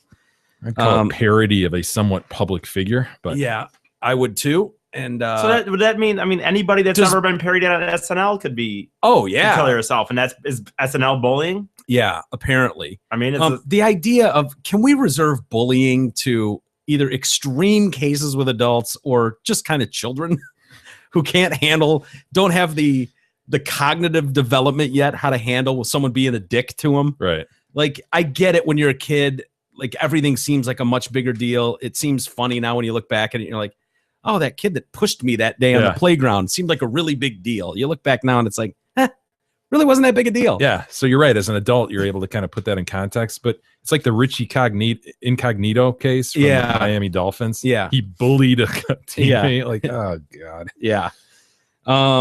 This friend says it was not the cause of his suicide. It was making fun of him for the way he looked, and it was mean, and it was bullying. It wasn't the only thing troubling him. It was just one factor. It definitely hurt him. He was absolutely upset. Who would want that? But that was not why he committed suicide, but it certainly didn't help. Brand had become fixated on his appearance and cried in front of patients. Oh, God. Yeah. He worked 15-hour days. His office was jam-packed. I paid him a compliment. He was so sensitive, he started to cry. He said how awful the public was and how mean people are. He was really affected by negative feedback. Tina Fey's husband, they caught him with the daughter out on the street, and they were like, yeah, what do you think of this Brandt dude's death? And he's like, very sad. I don't know anything about it. I just got home. Tina might know. I don't, but she's not home. He's just totally blowing it off. Dr. Brandt was famed for his appearance, which displayed many of his dermatology techniques. If that dude's not a walking billboard for avoid this at all costs, I don't know what is. It's so funny hearing these people rave about his services, and he was like a test dummy himself for this shit. It's like, dude, who looks at that guy and goes, yeah, I got to do what he's doing. That looks great. I mean, obviously it's a terribly sad story if someone commits suicide. I personally have friends who have done that, and it's brutal. But to act like this dude, I mean, clearly the lengths that this guy went to not age. Yeah, major issues going on. Serious issues internally. And the idea that you could blame it on Tina Fey, give me a break. He said his goal was, they did this profile on him in the one of the New York papers. And in 2014, he said his goal was to restore the face to harmony. Tina Fey was merely the straw that broke the dromedary's back. Jesus. I agree. Agreed. You asshole. I approach each face with a visual perception, an artistic perception, and a medical perception. How about you just approach the face as a face, and we don't try to make an art piece out of the face? Save that for the canvas. They're so far from perfecting anything that looks real. And yeah, you know, I'll bet you 99 out of 100 people who have something done to their face, I could tell you. Yeah. You know? Oh, maybe a little less than that. Maybe 90 out of 100. There's probably some minor tweaks to the eyes or something that you could do, but especially when people get to the point they are when they look like Dr. Brandt. Yeah. You know, everything's a little too tight. Who's 65. I think they say in here, the article described the doctor as unnervingly ageless looking personage. God. And it's like, yeah, he is ageless looking, because I don't know what age that is. Yeah, they like, just what is his that? face as tightly as it'll go against his bone structure. Yeah, to the point that you can't speak right anymore. Yeah, it's just weird looking. God, Bill Burr does a great stand-up bit on that whole thing. You know, where he's like, "Oh, I'm just gonna go get a little nipper tuck, and then I'm done. That's all I'm gonna do." He's like, "That's like looking at your car going, I'm just going to wax the front fender. That's all I'm going to do. And then I'm going to stop." It's like, no, you fucking idiot. Really? You think you're going to stop there? Yeah. As long as you have the income, right? There's no way you can. Yeah. And it's like all these patients that go in and are like, oh my God, he was the nicest, most gentle person. Yeah. He's milking you for $50,000 of fucking appearance. What are you talking about? Of course. What do you think? He's going to be a dick? No, of course he's going to say you need some work done, and he's the magician to fix it. And judging by the work he's gotten done on his own face, I don't know if that's your best course of attack. I don't know. God, this idea of people not being able to age and just be like, look, it sucks. Yeah, getting old sucks. I wish we could all be 20 forever, but we can't. Would you want to be 20 forever? No, but I wouldn't mind. If you could pick an age, 20. what would you be? He's clearly picked 17. Yeah, because he's trying to. What would you? I know, but the problem is I'd want to be able to drink legally, so I'd go with 21 or 22. It's a look. It's not actually how old you are. Oh, look. I don't know. Maybe 26, 27, right in that range, you know? Not now. You're way past your prime. Is that what you're saying? Making a little bit of coin. Oh, yeah. Yeah. 26, 27 is a good one. It's certainly way before you wake up in the morning and go, fuck, why does my neck hurt so bad? Or yeah. Just these weird ass aches. Yeah. A gray hair here and there. Yeah. Like before those days. E, have you gotten a gray hair yet? Yes. Great chest hair. Oh, do you have great chest hair? I got a great chest hair. Oh, What no. What are you going to do? Maybe you could go to a plastic surgeon and make all your dreams come true, Jay. It looks so natural. No, there's no doubt plastic surgery works for some things, you know? Well, and then, of course, I mean, the obvious, if you're in an accident or something, fixing something up is one thing. But trying to think the word. Just nipping and tucking facelifts and stuff. I don't know, man. I just haven't The seen cosmetic thing you're talking about, E? Just I was thinking about the idea of it. I can't think of it, but. Oh, go ahead. Finish your thought. We've got the time. Superficialness of it. There you go. That's what I was looking for. Mhm. Like, it is by definition superficial. Right. It's ridiculous to me. Hey, yeah, it is. That's what I was. But at least I thought of the word I wanted to say, whether it fit or Good work. not. Would you ever get some plastic surgery done, E? It'd have to, like I said, barring not getting in an accident, right, or something. Just absolutely, just like a nose job. No, no way. I had some cosmetic surgery. Yeah, but you had your eyes accident, right? Yeah. Is that what you're talking about? Are you talking about the eyes? Side of my I was talking about face. the penis enlargement. Oh yeah, that. Yeah. Well, I remember he did that as a young child. No, I was in that car accident. Had all the scarring on the side of my face. I don't know if actually all that scarring. You can barely see Well, it. because I had some work done. Now that again, Who'd you go to? Who was the famed? Dude, I was a kid. I don't know. Yeah, you got that fancy Jeep out of it too. Yeah, I guess it was worth it. It was with the megaphone. Oh, it was awesome. I'm glad you got in that accident, Jay. This was great news. We had so much fun. We had years of fun with that Jeep. Thanks true. to you. You It's took one worth for the it. team. Good job. I still can't believe that didn't come out. That story didn't come out for a while. This idea that you had What, a megaphone under the hood? no, that you won a lawsuit and you got this money. I didn't win a lawsuit. I simply settled with the Okay, insurance company, sorry, and I sorry. really didn't get that much money. Yeah. That's I what I'm wanna- saying, though. You're right. I know you've said that. That No, was I've before the talked to- Sue Happy era kicked in, wasn't it? it was in the 80s. But I talked to a lawyer in like the mid 90s. Like, all right, just described it. A kid that age, I think it was like in, I don't know, 6th grade or something. The number of stitches and the nature of the injury and all that. And she's like, oh shit, I'm probably 75,000 to 100. I'm like, fuck. What did you I say? think I got like 7,500 or something. Really? Like that. Really? What was it? A car accident? Yeah. Yeah. I was a passenger in the backseat of a car that got T-boned. Oh. And glass went flying in my face. And Oh, it was before the windows that shattered immediately. Or something? they shattered, but they shattered into tiny little, like they picked that glass out of my face. I still Really? have the pieces at home somewhere. Really? Yeah, I want to see them. Is there still blood in them? Now, when Buried you somewhere. say whatever money that you got, and you say you got the surgery, was that after the? I mean, it was the surgery. His parents took their cut, but yeah. No, the insurance company paid for the surgery to try to correct the scarring, and it was basically like a sanding. They kind of, it wasn't like this major face altering surgery. It was just like a sanding of the scar that had sort of lifted. You know how scarlet looks; it lifts off the skin, and they sanded it down, make it more natural. And they wanted to do another one because they weren't happy with it, and I was like, "Fuck, man!" I got so sick from all the anesthetic, and I was a little kid, Yeah. I think I was 5th or 6th grade, and I was just like, no more. And so my parents were like, okay, dude, come on, Mom. would you let Sweet Pie make that decision now? I don't know, man. It's like, get it done so that it's done right, because right now you can totally You can't even tell, dude. I've never noticed it until you pointed it out. But And we got the sweet Jeep out of it. Yeah, This was a win-win, Jay. This was great news. Okay. Back in the day. Thank you for that. I don't think I've ever properly thanked you for that. I want to go on record and thank you for that. It was great. Great times. Yeah. Wish you still had that Jeep. So the pizza parlor, Memories Pizza, made $842,000. Yeah. In I think 2 they- days. In 2 days. Yeah, that place. They're open for business. They Just the reopened. recipient of a certain political feeling. You know what I mean? Yep. Right place, right time. Totally. Everything Do you was think they're right happy for it. with the way this went down now that it's Sure, but I think at the same time they're probably worried of what could still come. Yeah.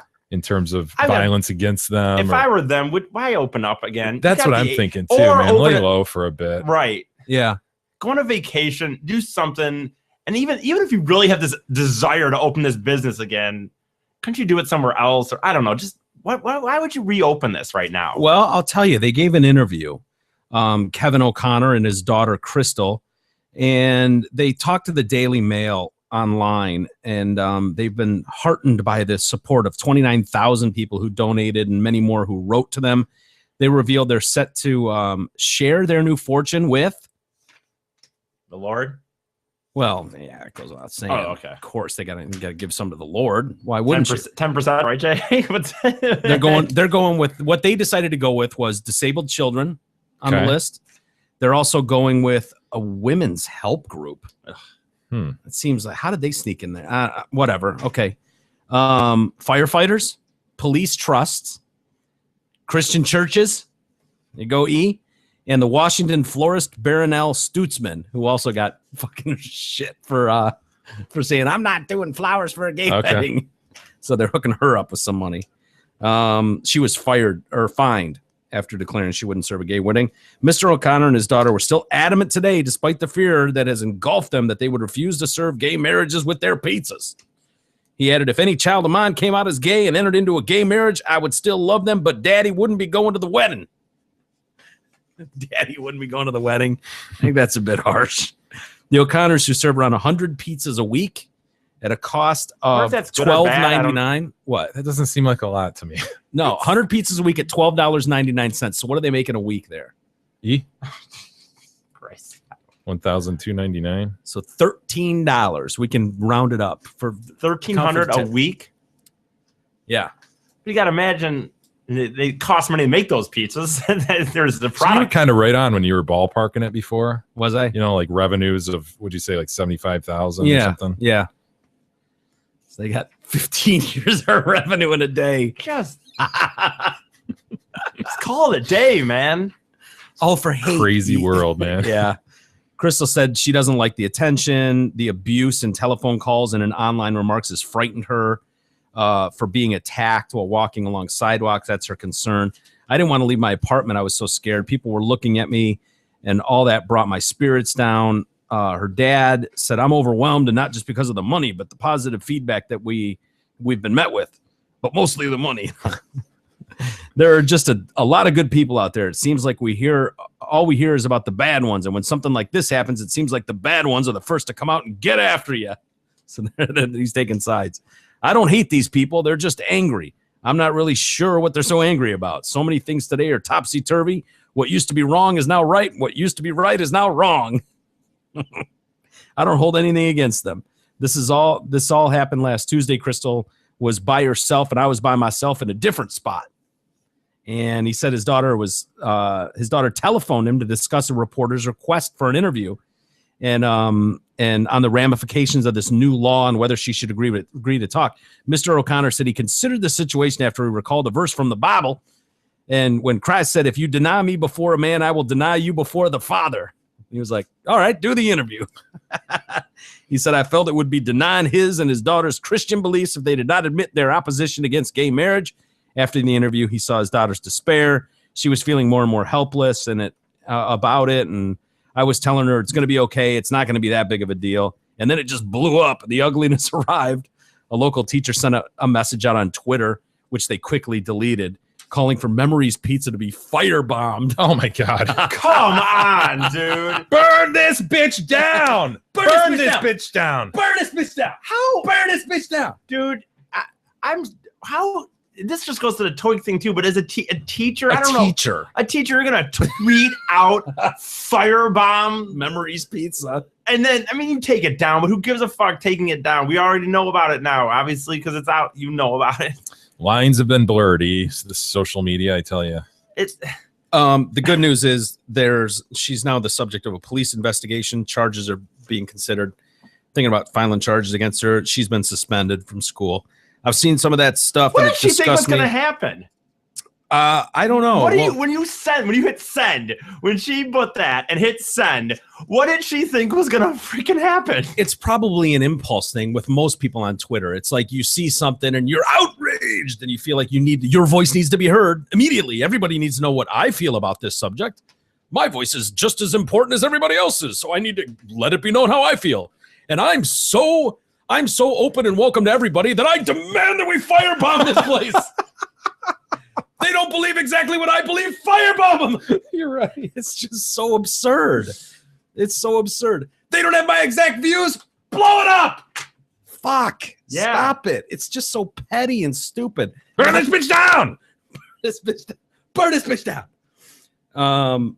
This guy denies being a homophobic and wanting to raise opposition to gay weddings. They are people. I don't care if they're gay. I don't care if they walk in on their hands. I don't care if their heads are attached to their knee. They are more than welcome to come in and eat. That is not what this is about. We believe that is not right for a man to marry a man and for a woman to marry a woman. People could end up marrying trees. Come on. Come on, Jay. That's your You argument. predicted Mike. that. Mm-hmm. Horses, but Whitney Doody, a lesbian, has chimed in. She lives in the neighborhood there. She said she's got no ill feelings against the owners of Memories of Pizza. They're entitled to feel how they feel. They have their religious rights just the same as I have my gay rights. They shouldn't suffer in any way and have in any way they have. My only problem with them is I don't like their pizzas very much. A friend ordered one once and I didn't really care for it. Kind of a cheap shot. Yeah, right. Kind of a cheap throw shot. that in there. You're getting international press and you're going to shit on their pizza. Okay, I see what you did there. Right. They have to really throw that line in there. Yep. She's totally trying to be like, no, it's cool. Yeah, Whatever their opinion pizza is, that's sucks. great. Don't go I there. mean, their pizza blows. I think they shit on it once, and I tried it. It was gross. It made me sick as fuck. But whatever their title, their stupid opinion, I don't care. It's cool for whatever. Bar owner Larry Stoner trying to jump into the mix, get a little press out of this. Duty and Stoner. Duty and Story Stoner. just gets better by the minute. We don't discriminate. I don't have any problems with gays in Walkerton. They're welcome in my bar, same as anybody else. But I do have a problem with people who have no money because my business cannot operate with those kinds of people coming in. What is that? What? Where is he? What? What is this? So does he not want welfare people coming in? Does he not like welfare people? Let me tell you what I do have a problem with. Where did that come from? That comment looks I like don't it's- like the smell of rutabaga, and I don't enjoy the consistency of oatmeal. Where are you going with this, man? I think, is he trying to like be tolerant but still spark a little something? Fuck. I mean, it's like, well, I'm getting a little international press. Maybe Larry Stoner could use a little business in the bar. I'm not partial to the color mauve. I hate fucking mauve. Leave it out I of have nothing leave it wrong. out of my bar. Nothing wrong with gay people, but I don't care if you suck dick. You're welcome to come on in. But if you don't have any money, get the fuck out of Larry Stoner's bar. God damn it. Don't you bring that oatmeal in here. Why would? Oh, I smell rutabaga. Where is it? Where is it? God damn it, this is Larry Stoner's bar. Where's the rutabaga? Who's got it? Where is it? It's still in I here. smell it. Where is it? Settle down, Larry. It's my new perfume. Out! Get out of Larry Stoner's bar. We need to go to Walkerton. There's some characters rolling There around the are, streets man. there. There's like 2,000 people in the whole city, and 3 of them are Duty, Duty and Stoner, the gay wedding pizza place. We got to make a show trip to Walkerton, Indiana. Loving this town. I want to meet Larry Stoner and see his bar and go in there without any bring money. some money. Oh, I was gonna go in there with tell them I don't have any money.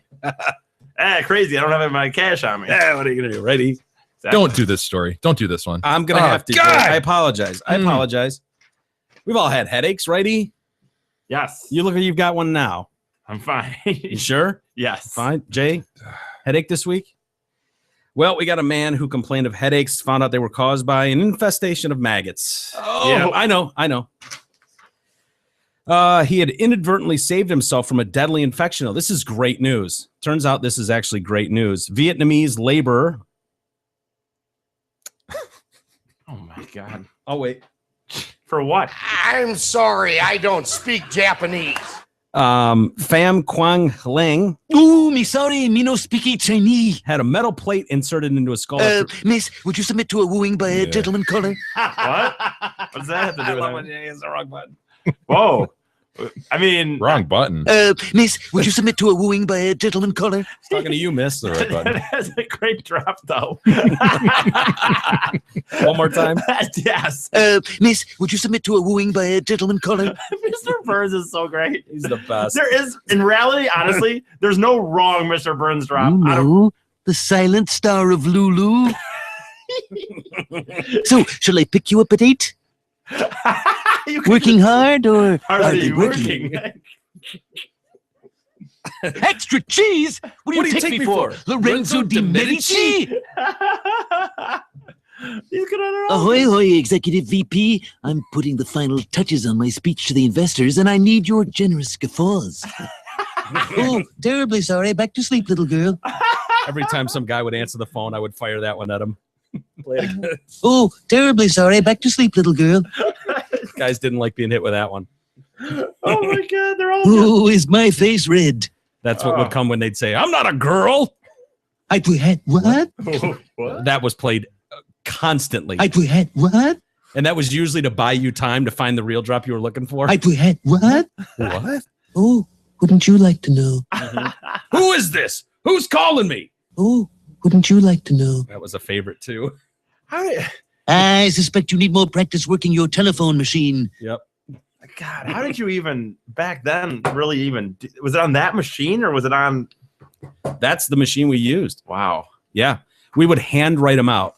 We'd take a piece of paper and like hand write out what drops were Brutal. where. Yeah. But if you notice, like the top row, I think if these are still organized the same way, like the top row will be like greetings and in the middle like row, hellos and goodbyes. And then there'll be like an insults row and then like a names row or something. I don't know if it works for Burns, but for most of them, it will. Well, you gonna tell me who it is? But you his boss, though, right? Well, give me his home number. We'll break off the beeper number. All right, break off the beeper number, nigga. You're a smart motherfucker. That's right. Yeah, you're right. That was for the guy that would go, Tim, is this Tim busting my balls? You're a smart motherfucker. That's right. I knew it was you. Anyway, back to Pham Quang Ling. I don't feel like Chinese tonight anyway. Good. He had a metal plate inserted into his skull after he was struck by an iron bar at a building site, but the botched operation caused his head to become swollen with a deadly infection. Fearing he couldn't afford any further medical treatment, Mr. Lang hoped the resulting headaches would eventually subside. It was only when he asked family to take a look at the wound that they noticed about a dozen maggots crawling out of his head. Picture this, okay? You've got a wound to your head and a fly lands on it. A fly's walking around on it, leaves its eggs in the wound on your head. Dude, what kind of shoddy surgery you're getting where they just put a metal plate on top of your head and just like screw it in? I know. Dude, and it's a peasant from Vietnam. I mean, yeah, no offense to him.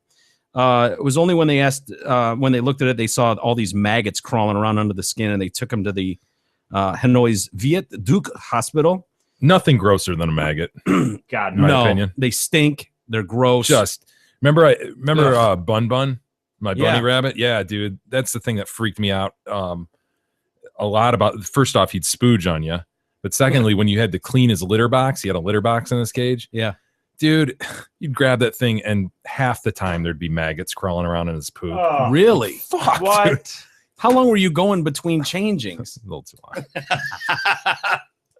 No, you'd go maybe a week. Yeah, but in the summer, oh, fester. Oh, that's so gross. They stink so bad too. Gross, man. Dr. Nyinging Duc Eng said the reason that it was a swollen was because it was infected and eventually some tissue had died, leaving him with a festering injury. I don't speak English. When we took him into the surgery, we discovered several maggots, which we removed. They then needed to carry out a full operation and remove the maggots that had managed to go deeper. Oh, imagine grabbing them with tweezers, like getting their ass end as they try to burrow deeper in, and you're pulling it out, break it in half. He said the infestation had actually saved Mr. Lon's life by eating the infected tissue. This is great news. This is a great. This is like back in medieval times. Didn't they put leeches on people and shit? Yeah, they still use maggots for eating dead tissue and shit. They get the blood. They draw your blood, right? Yeah. That's the deal. To clean your blood. Yeah. This sort of fly infestation is extremely rare, especially in the skull. Well, that's good news. Hope Dude, so. the bot fly. We talked about that a couple weeks ago. Yeah. Do not Google the bot fly. I'm warning you. Holy shit. Is it an order? Are you ordering that? I'm ordering that. Order! The ground is spoken. Don't Google the bot fly. B-O-T. In this man's case, bot. B-O-T, bot, do not Google. Don't. Under any circumstance. The maggots had not gone on to eat any of his brain because of the metal plate. that's good news. This has got Great. so many good Yeah. news angles to this story. It really does. They actually may have kept him alive by eating the dead tissue that might otherwise have made the infection spread more quickly. Oh, and they're nice, killed him. friendly maggots. Yeah, They're helpful maggots. They're doing a good service. Mr. Lang suffered his initial head injury while working as a laborer in Malaysia. After surgery to insert this titanium plate, the wound appeared to heal well, although he did suffer headaches occasionally. He said it was mostly okay until a year ago when I noticed it was swollen and sore to touch. I didn't want to go to the hospital again because I hoped it would heal on its own. And even now, 3 years later, I'm still paying the bill for the last operation. I couldn't afford another one. Damn it, man. Oh, that sucks. Poor guy. That sounds like Some other being living in your head like that. like I even see a maggot and I'm like, I run back into the house. Gross. Gross. Like I know. finding one on your head. Oh, no, thank you. Hey, now for the Detroitcast sports drama brought to you by Helm Law PC. Do you have questions about divorce or do you need a change in custody? Is your ex not paying child support? A legal issue involving your family can be frustrating and painful. Helm Law has the experience necessary to explain your rights and navigate the court system, which can make all the difference. Helm Law takes the time to listen to their clients' needs and implements the best strategies to ensure your rights and livelihood are preserved. Call them at 248-679-8804 or go online at helmlawpc.com to set up your free consultation. Tell them you support the Detroitcast and receive 15% off. We're going to need some new fidget waters from him, by the way, if he still has any of those sitting around. David, if you're listening. He now offers a wide array of complimentary beverages, including full-size 12-ounce bottles. Wow. Nice. For a different market nowadays. We've got Russell Westbrook, Oklahoma City Thunder. You know him as the point guard. Also the guy that won the MVP in the All-Star game in February. I know him as Mr. Generosity. Absolutely, as you should. He gave 19-year-old Kirsten Gonzalez a brand new Kia Sorento. Huh? Yeah, that must have been hard for him to give up that Kia Sorento. Yeah, that's what I was thinking too. It's worth almost $25,000. He won it after being named the MVP of the All-Star game. He says Gonzalez was recommended to him by the Sunbeam Family Services. Oh, okay. Sunbeam Family Services got involved. And Dude, I don't want to poo-poo what he did because it's great that he's giving this away to somebody in need. Yeah. But isn't this just a fucking no-brainer? Like whenever I see stories about athletes that are supporting charities, dude, it's a write-off. Yeah. You have to do it or you're just going to pay higher taxes. Yeah. Yeah. It's in your best interest if you're making a lot of money. And then you win because you look great in the press. It is an absolute no-brainer. Yeah. You'd be an idiot not to do the charitable work that you do. Yeah, you're right. This chick, he wanted to give it to her for all the hard work she's done. She's been doing raising her 2- and 4-year-old sons. She's 19. She had a kid at 14, working her ass off, Jay. She's almost completed high school. So she's working hard. She's almost completed high school. She's raising a 2-year-old and a 4-year-old. I can't think of anyone more deserving. Can you? Jeez, I don't. You're a monster. Why? Well, I mean, 2 kids before 19. Yeah, I know. Maybe use a condom. I don't know. I'm not married. Whatever. 14, having kids, whatever. So Manny's going to be a father next year, is it? Oh, God. That puts it in perspective. I know, Holy shit. doesn't it? Yeah. Jesus, dude. I mean, it seems like it is nice for her, but you're right. People are gonna think that Jay's like, oh, you're being rewarded. Don't make for... me be or you say don't make me look like a monster or this or that. But man, 19 and 4, you had one at 14 and one at 16, I guess, because the one's 2 and 4. Yeah. Come on, man. Can't you freaking use some birth control? I mean, I know you would think. And well, maybe there must she's be working hard. Must be some determination by this group that she's, on the right I know. path. Well, maybe I'm sure. And maybe you're right. She's on the right path, and that's all that's important. But I don't know what he's going to have to go get himself a new Kia Sorento now. I know. I mean, he gave his he up. loved That's incredible. that Kia Sorento. You could tell by his reaction at the All-Star game. I mean, he loved that Kia Sorento. It's got to be tough. I wonder what he's going to do. If I mean, the Lamborghini's nice, the Countach is nice, but I mean, really, without having the Kia Sorento on hand at all times. So yeah, good move by him. So I'm glad to see Kia Sorento. Why do they even bother? Well, we know why they bother giving these guys these cars because they. Well, you know what? Why do it? It's always such an awkward thing because it seems like it's like Tom Brady receiving his Dodge Ram pickup. He's And you're like, oh, yeah. sweet. I mean, if I wanted a like, pickup, wow, I've I'd have always- a fucking pimped out ass pickup. But okay, cool. and I'd go buy it myself Yeah, and- because I'm Tom Brady. I don't need you to do that. Don't you see? You're just Product piggybacking. placement. You're piggybacking off my celebrity, and that's what is that compared to? Like giving? Well, it is what it is. Giving products, hoping that you'll see us use it. Yeah. Or this. I mean, you think about it. This is just beneficial to them anyway because their name once again is out there. As the player won this Kia, and now he's giving the Kia to a. But it used to be you just won the MVP for and you got a little trophy and life was good. Now it's like Sponsorship has expanded. you've just won the Super Bowl. What are you gonna do? I'm going to Disney World. Really? Were you going to Disney World tomorrow? Really? Oh, you're the MVP. Thank God you got this new Dodge truck. Wow, great. You would hope that they would all give those away. Remember the Chevy guy, like at the World Series, right? Giving Digging around his Bumgarner. pockets. Yeah. So yeah. It's So it's sweet. this thing's really great. It's got lots of stuff in it. Will you see if you can He find just that gives video? up. He's like huffing and puffing. He's got the few lines out. Yeah, it's got 4-wheel drive. It's like completely red. chromed out. It's sweet. It's, where the key? I set him down. Hold on. It's got a lot of stuff on it. This is live, right? We live. We live, right? He was like some regional director or some, Yeah. He was like regional manager of.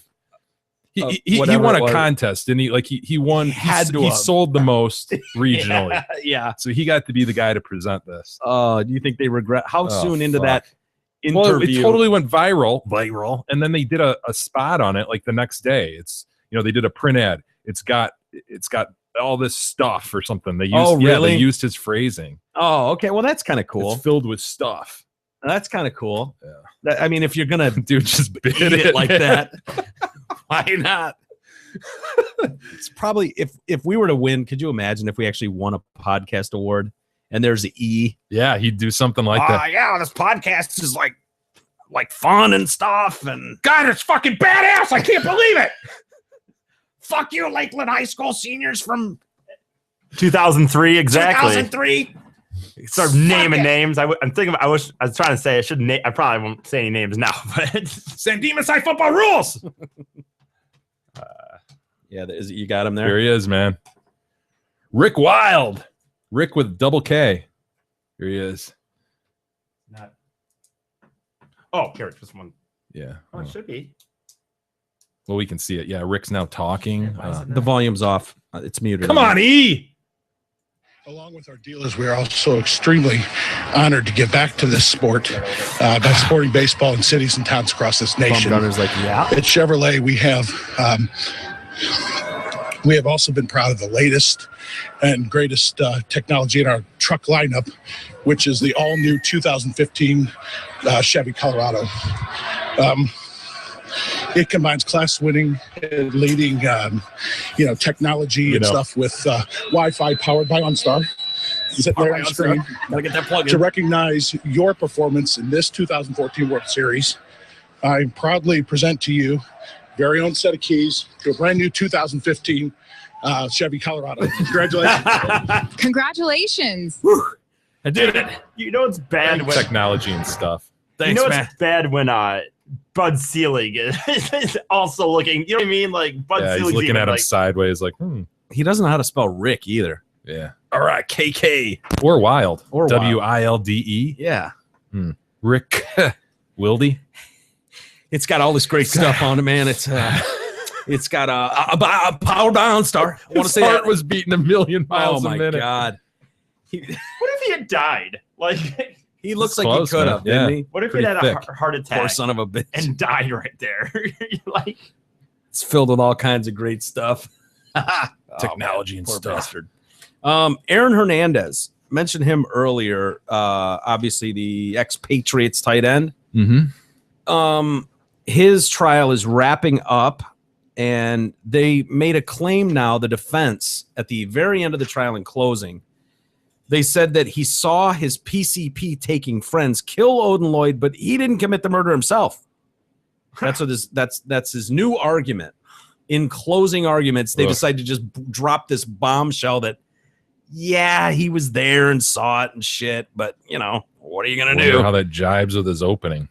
I don't know, but they said I love these defense attorneys, like the shit they're stuck with, the positions they're stuck in. Like, remember that image caught on his own home security cam with him with the gun in his pocket? They're like, that's sort of blurry. I mean, it could be an iPad. It's like, no, dude, an iPad. That's what they said. It was like, no, dude, that's a Glock. Yeah, that's not a fucking iPad. Seriously. And then his girlfriend testified that he asked her to dispose of a box, and she didn't look in it. No, why would she? It was pretty heavy. It smelled, right? She said it smelled. I mean, it's like, come on, and you didn't look in a box. And then of course she didn't remember at all where she dumped it. Yeah, she went to she remembers trying to find a random dumpster to dump said box in. Yeah, but can't remember where or why she really looked at a random. I don't know. Yeah, why would you remember something like that? The day Gab asked you to fucking dispose of this box that stinks. Yeah. And that wouldn't stand out in your, like, that's just commonplace, really. And then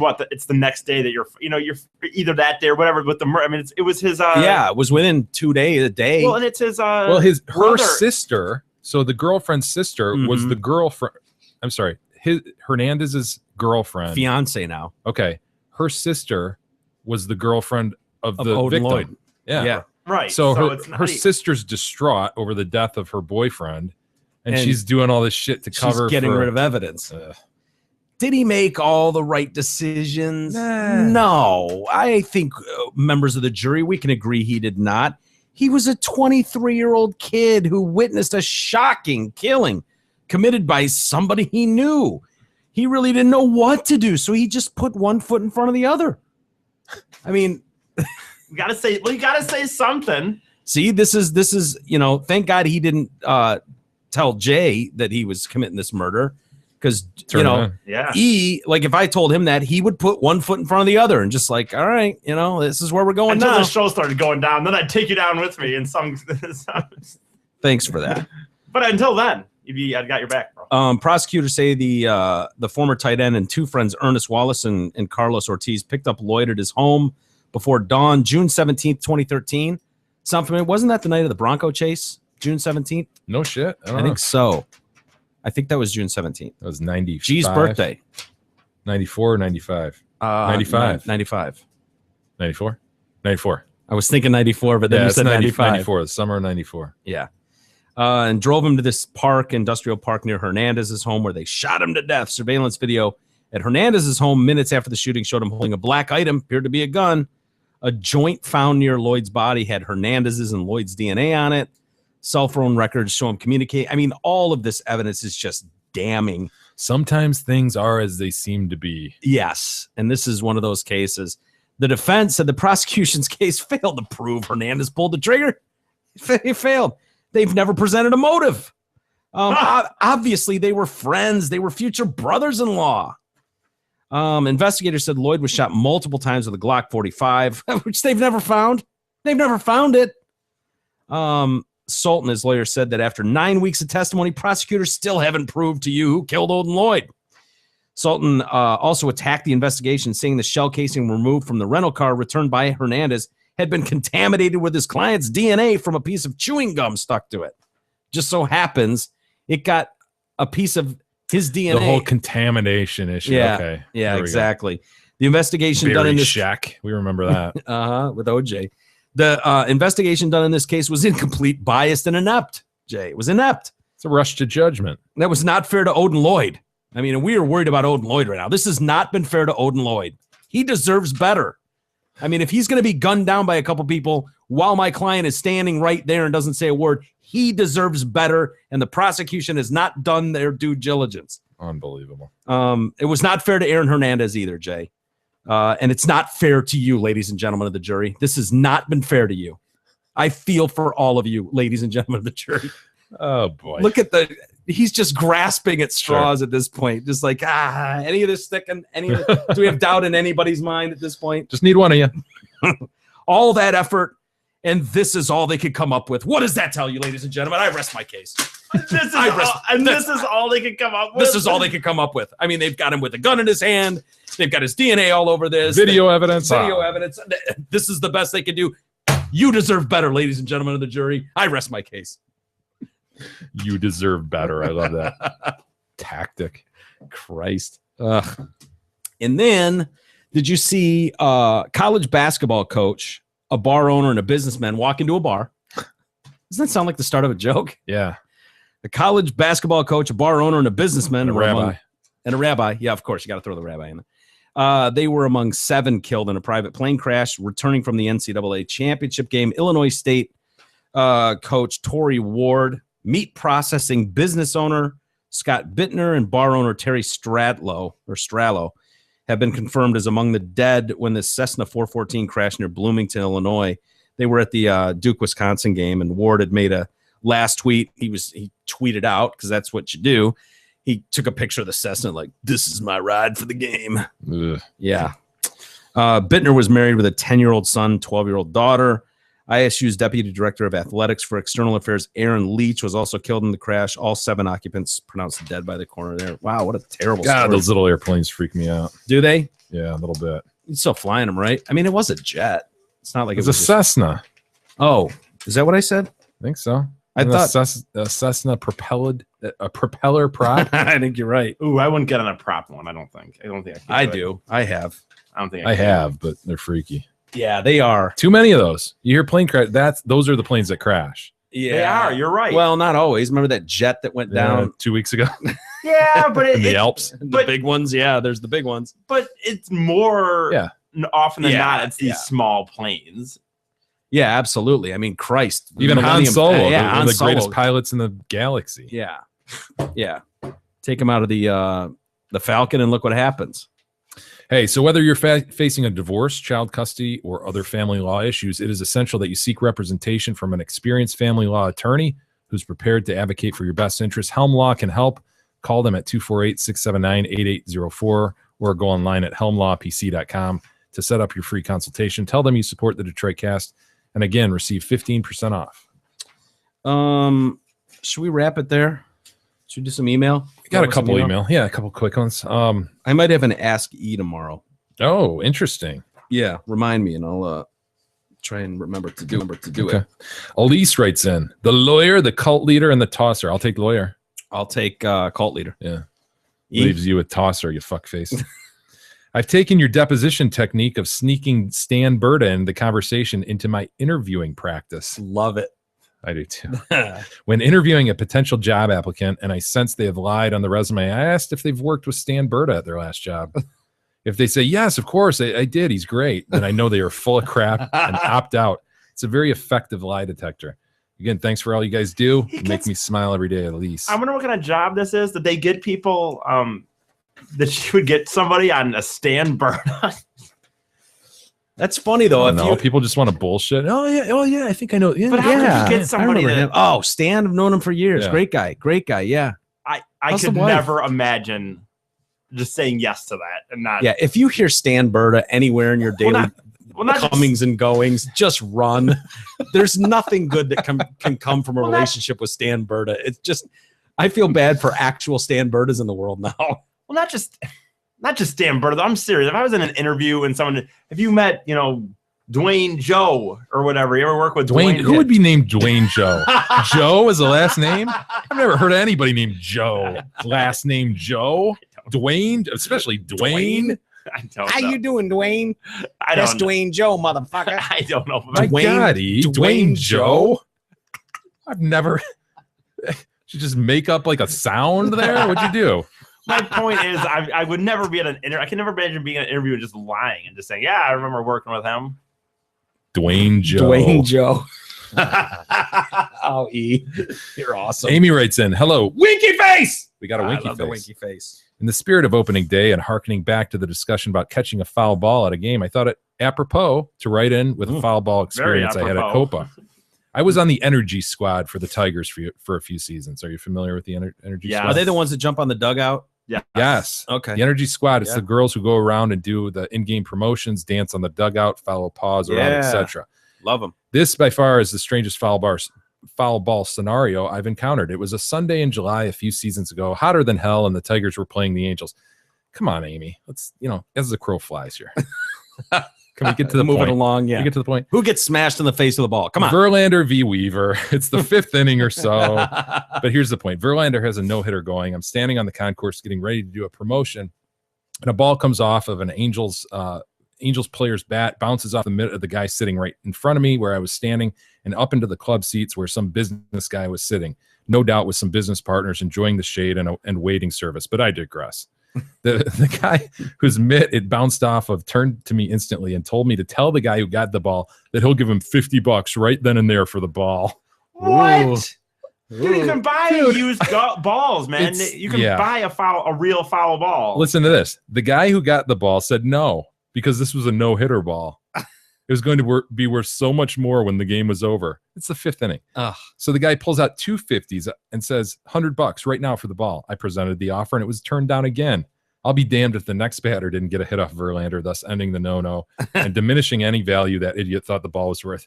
That's absurd on both ends. Yeah, You would offer a fucking $1 for a ball. Well, dude, if it's not a ball that you personally got, what is that worth to you? Honestly, well, it touched his mitt. The only marginal value is to say, yeah, I remember catching this thing. I remember I was with so-and-so and I caught this ball and it was this game. Well, I bought the ball that some other dude got. Yeah. God, that is and this guy to sit there, it's a no-hitter. For one, it's in the 5th, as you said. And two, in general, even if it is a no-hitter, every foul ball that goes off the bat doesn't have some great value. And how would you prove that anyways? It's just, that is absurd. I mean, it's not like around. a World Series ball where they put serial numbers in them. Amy, you should have talked some sense into both of these gentlemen. Yeah. That's just, to me, as a member of the energy team, it's incumbent upon you. Yeah. To talk sense into Agreed. And I think we need some jackasses. Man, we need some photos of this girl too. We need to see what we're dealing with. We've here. seen this chick. We have? Yeah, this is the one he's not allowed to see. Oh, okay. One of the ones he's not allowed to see. All right. Another story about shit flying into the stands during a playoff game via the Yankees. Jeter was at bat, and his bat shattered during a swing, and part of the bat went flying over the Tigers' dugout, knocking a little sweet pie right in the face. Just wow. imagine my little sweet pie sitting there getting. That's all. This is you would have awful. protected her. You would have caught that. I don't want to go on. There's blood no. everywhere. Total fucking disaster. They rushed the sweet Fucking pie out Jeter. of there. What an asshole. I know. What a total God, I dick hate move that by Jeter. They rushed the sweet pie out of there, and the rest of the game goes by without hearing what happened to her and if she was okay. So I come in the next day for the next playoff game, and I asked what happened to her and if she was okay, to which they responded, yeah, she's fine, and they even let her keep the bat. So at least you have that to look forward to. If your sweet pie gets whacked in the face the next time you go to the game, smiley face. She got part of Jeter's bat. That's kind of cool. Worth it? He's overrated. Worth it? Would you So have taken a overrated. bat in the face to No. keep the bat? Not for no. No? Amy finishes. You guys are doing great. However, there's always a well, there's always a but. God. I'm convinced that Big E is literally getting dumber as the days go on. This is a serious question. Does Eric's new Zot read have explanation point? Explanation point spelled out like he is actually supposed to say the word, or is he just pronouncing the punctuation mark because he's an idiot? You know what? See, I did a good job because that's a freaking spot read, and she actually paid attention to it. So you can make the argument that I did my job. You could make that argument. I think it's a very No, she has no idea the content of said read. All she knows is that you. No, that's not that matters. You read explanation point. I got. It'd be one thing to like as you're transcribing it, like exclamation, but he said explanation point. Well, I love it, man.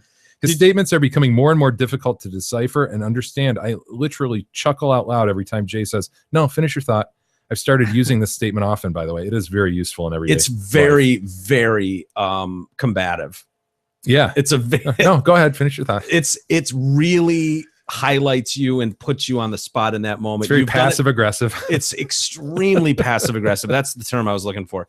You've done it to me on one or two occasions, and both it times infuriates you, doesn't it? It's one of those like all of a sudden you feel like you're on stage and the spotlight's Fuck, I got to on you. really It's have like, a point now. I have to deliver now, and you do it to E 15 times a show. I feel for him. I feel for the little guy. Poor little guy. Goodbye, BUI. Winky face.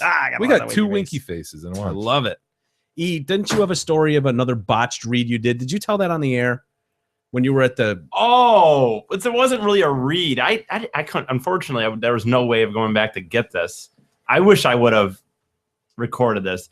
No, it was when I was in Holland. One of my things I had to do was Sundays we would do church programming. That's right. From freaking 7 in the morning until like noon, or maybe 8 till noon. I forget. What does that mean? They would have a service play? No, or? well, yes and no. We from 7 to, it was definitely 7. Now that I think about it, 7 or 7:30 to noon. I forget, but no, there would be like different programs for one, like a half hour. One would be like, I'm trying to think, I can't remember the names, but one was like, you know, a half hour programming with a certain pastor, and he'd be making a point, and then we'd have a little segue into a different one.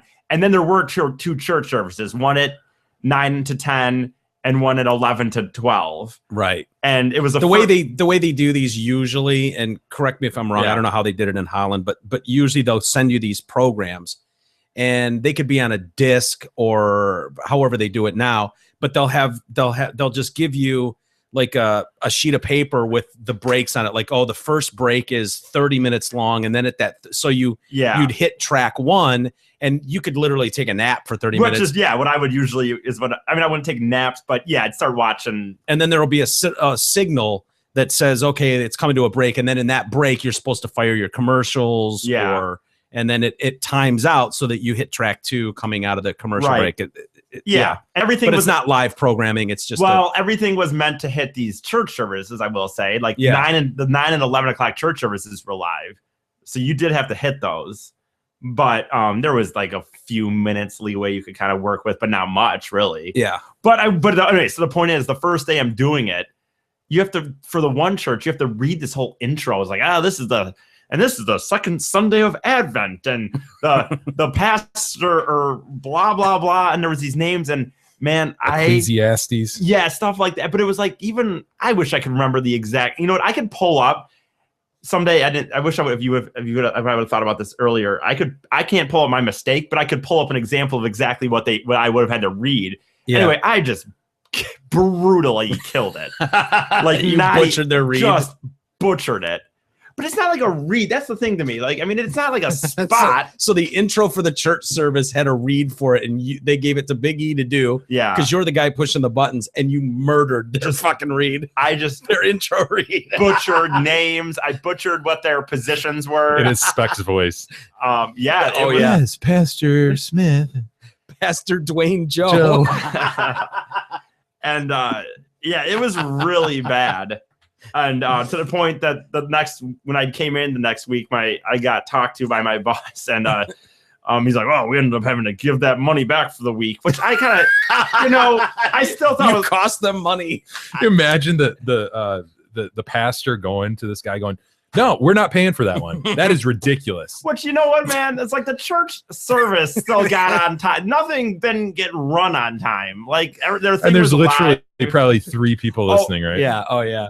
You know what, dude? It was such a small fucking, like, I know like you were at Lansing and stuff, man, but this was small fucking market, dude. And honest to God, there was a kind of an order I would put these shows in, but they didn't have to go in a specific order. It was kind of just whatever, as long as everything timed up and you hit them. Yeah. And there was like one time where someone literally called me up and like, "You haven't done the Monday morning or the Sunday perspective with John Thompson yet," or something. And I'm like, "I know, sir. Honestly, it just didn't fit how I was doing a certain thing. It's going to be coming up in 15 minutes. Dude, I would get people the Sunday perspective with John Thompson. It was something like that. I swear to God, I could look at the programming. It was so ridiculous. I would get people, man, I got people that called me up because we roared out local high school and football and basketball games on the air. Yeah, that's popular. And for one, we podcasted them, which means we actually took the first and second half, recorded them, and put them on our website in case someone wanted to go back and listen to high school basketball. But like, I remember having one time where something was going long, like the freaking something was going long, and we were like the Lions. It was like a Tigers game or something crazy was going long. As the crow flies. Let's go. Okay, but we weren't into the high school basketball game yet, and I had people calling me up and saying, "Isn't this team supposed to be out? Isn't the game supposed to be on right now?" And I'm like, "Yeah, there's I don't know, the Tigers game is still going, my man," or something. Yeah, right? yeah. We'll get to it. We'll get to the Catholic game in a second. Relax. That's so funny, though, the idea that you butchered a read so bad they refused to pay for it. Didn't they pull you from doing it in the future, too? Yes, they did. They demanded that guy never, and I mean never, so help me, does that son of a bitch do our reads again. I actually did. After that, they had somebody just read it, and then I just played their read. Oh, they had to pre-record it for you? That was a weird... Yeah, I had a few situations with the church services that got... where my boss would end up showing up to like do some stuff in the office, and I knew I was going to be like late on something, and I was like, oh, this is maybe he'll leave here in 10 minutes or something. Well, because what happened was, a mess. Well, I'm You're one. a mess, No, dude. to the summer, Jay, the one church didn't go live.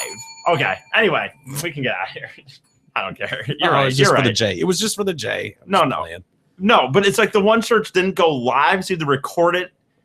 Like they went like the one you had to record it in another one, so you had to do these in these two segments, and it was really fucking annoying. And it actually got so the point is Sounds very complicated. Yeah, it does. It actually was. Get a copy of that read though. See if you can find like an example of what you would have had to read. Absolutely, because they put those things on the website every Sunday. So okay. Well, we'll call it a day there. Emily Morse. We'll talk to Emily Morse tomorrow. Hopefully it'll go better than our interview earlier with John. Yeah. Which was John was great, but a little over my head, some of that stuff. Yeah. Whatever. Emily Morse is a sex expert though. Local girl, went to Harrison, not with Jay and I. And coincidentally, she's going to be presenting the awards at the 10th annual podcast awards. Yeah, on in Vegas. So we'll discuss the podcast awards with her, and maybe we'll hit her with some sex stuff too, since she is a sexpert. She's got her own podcast.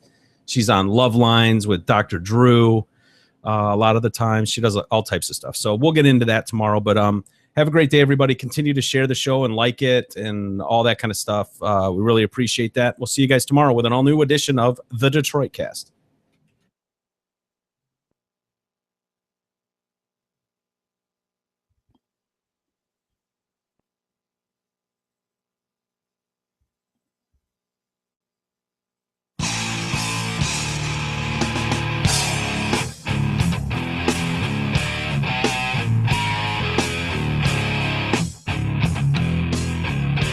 You've been listening to the Detroit Cast with your hosts, Mike and Jay.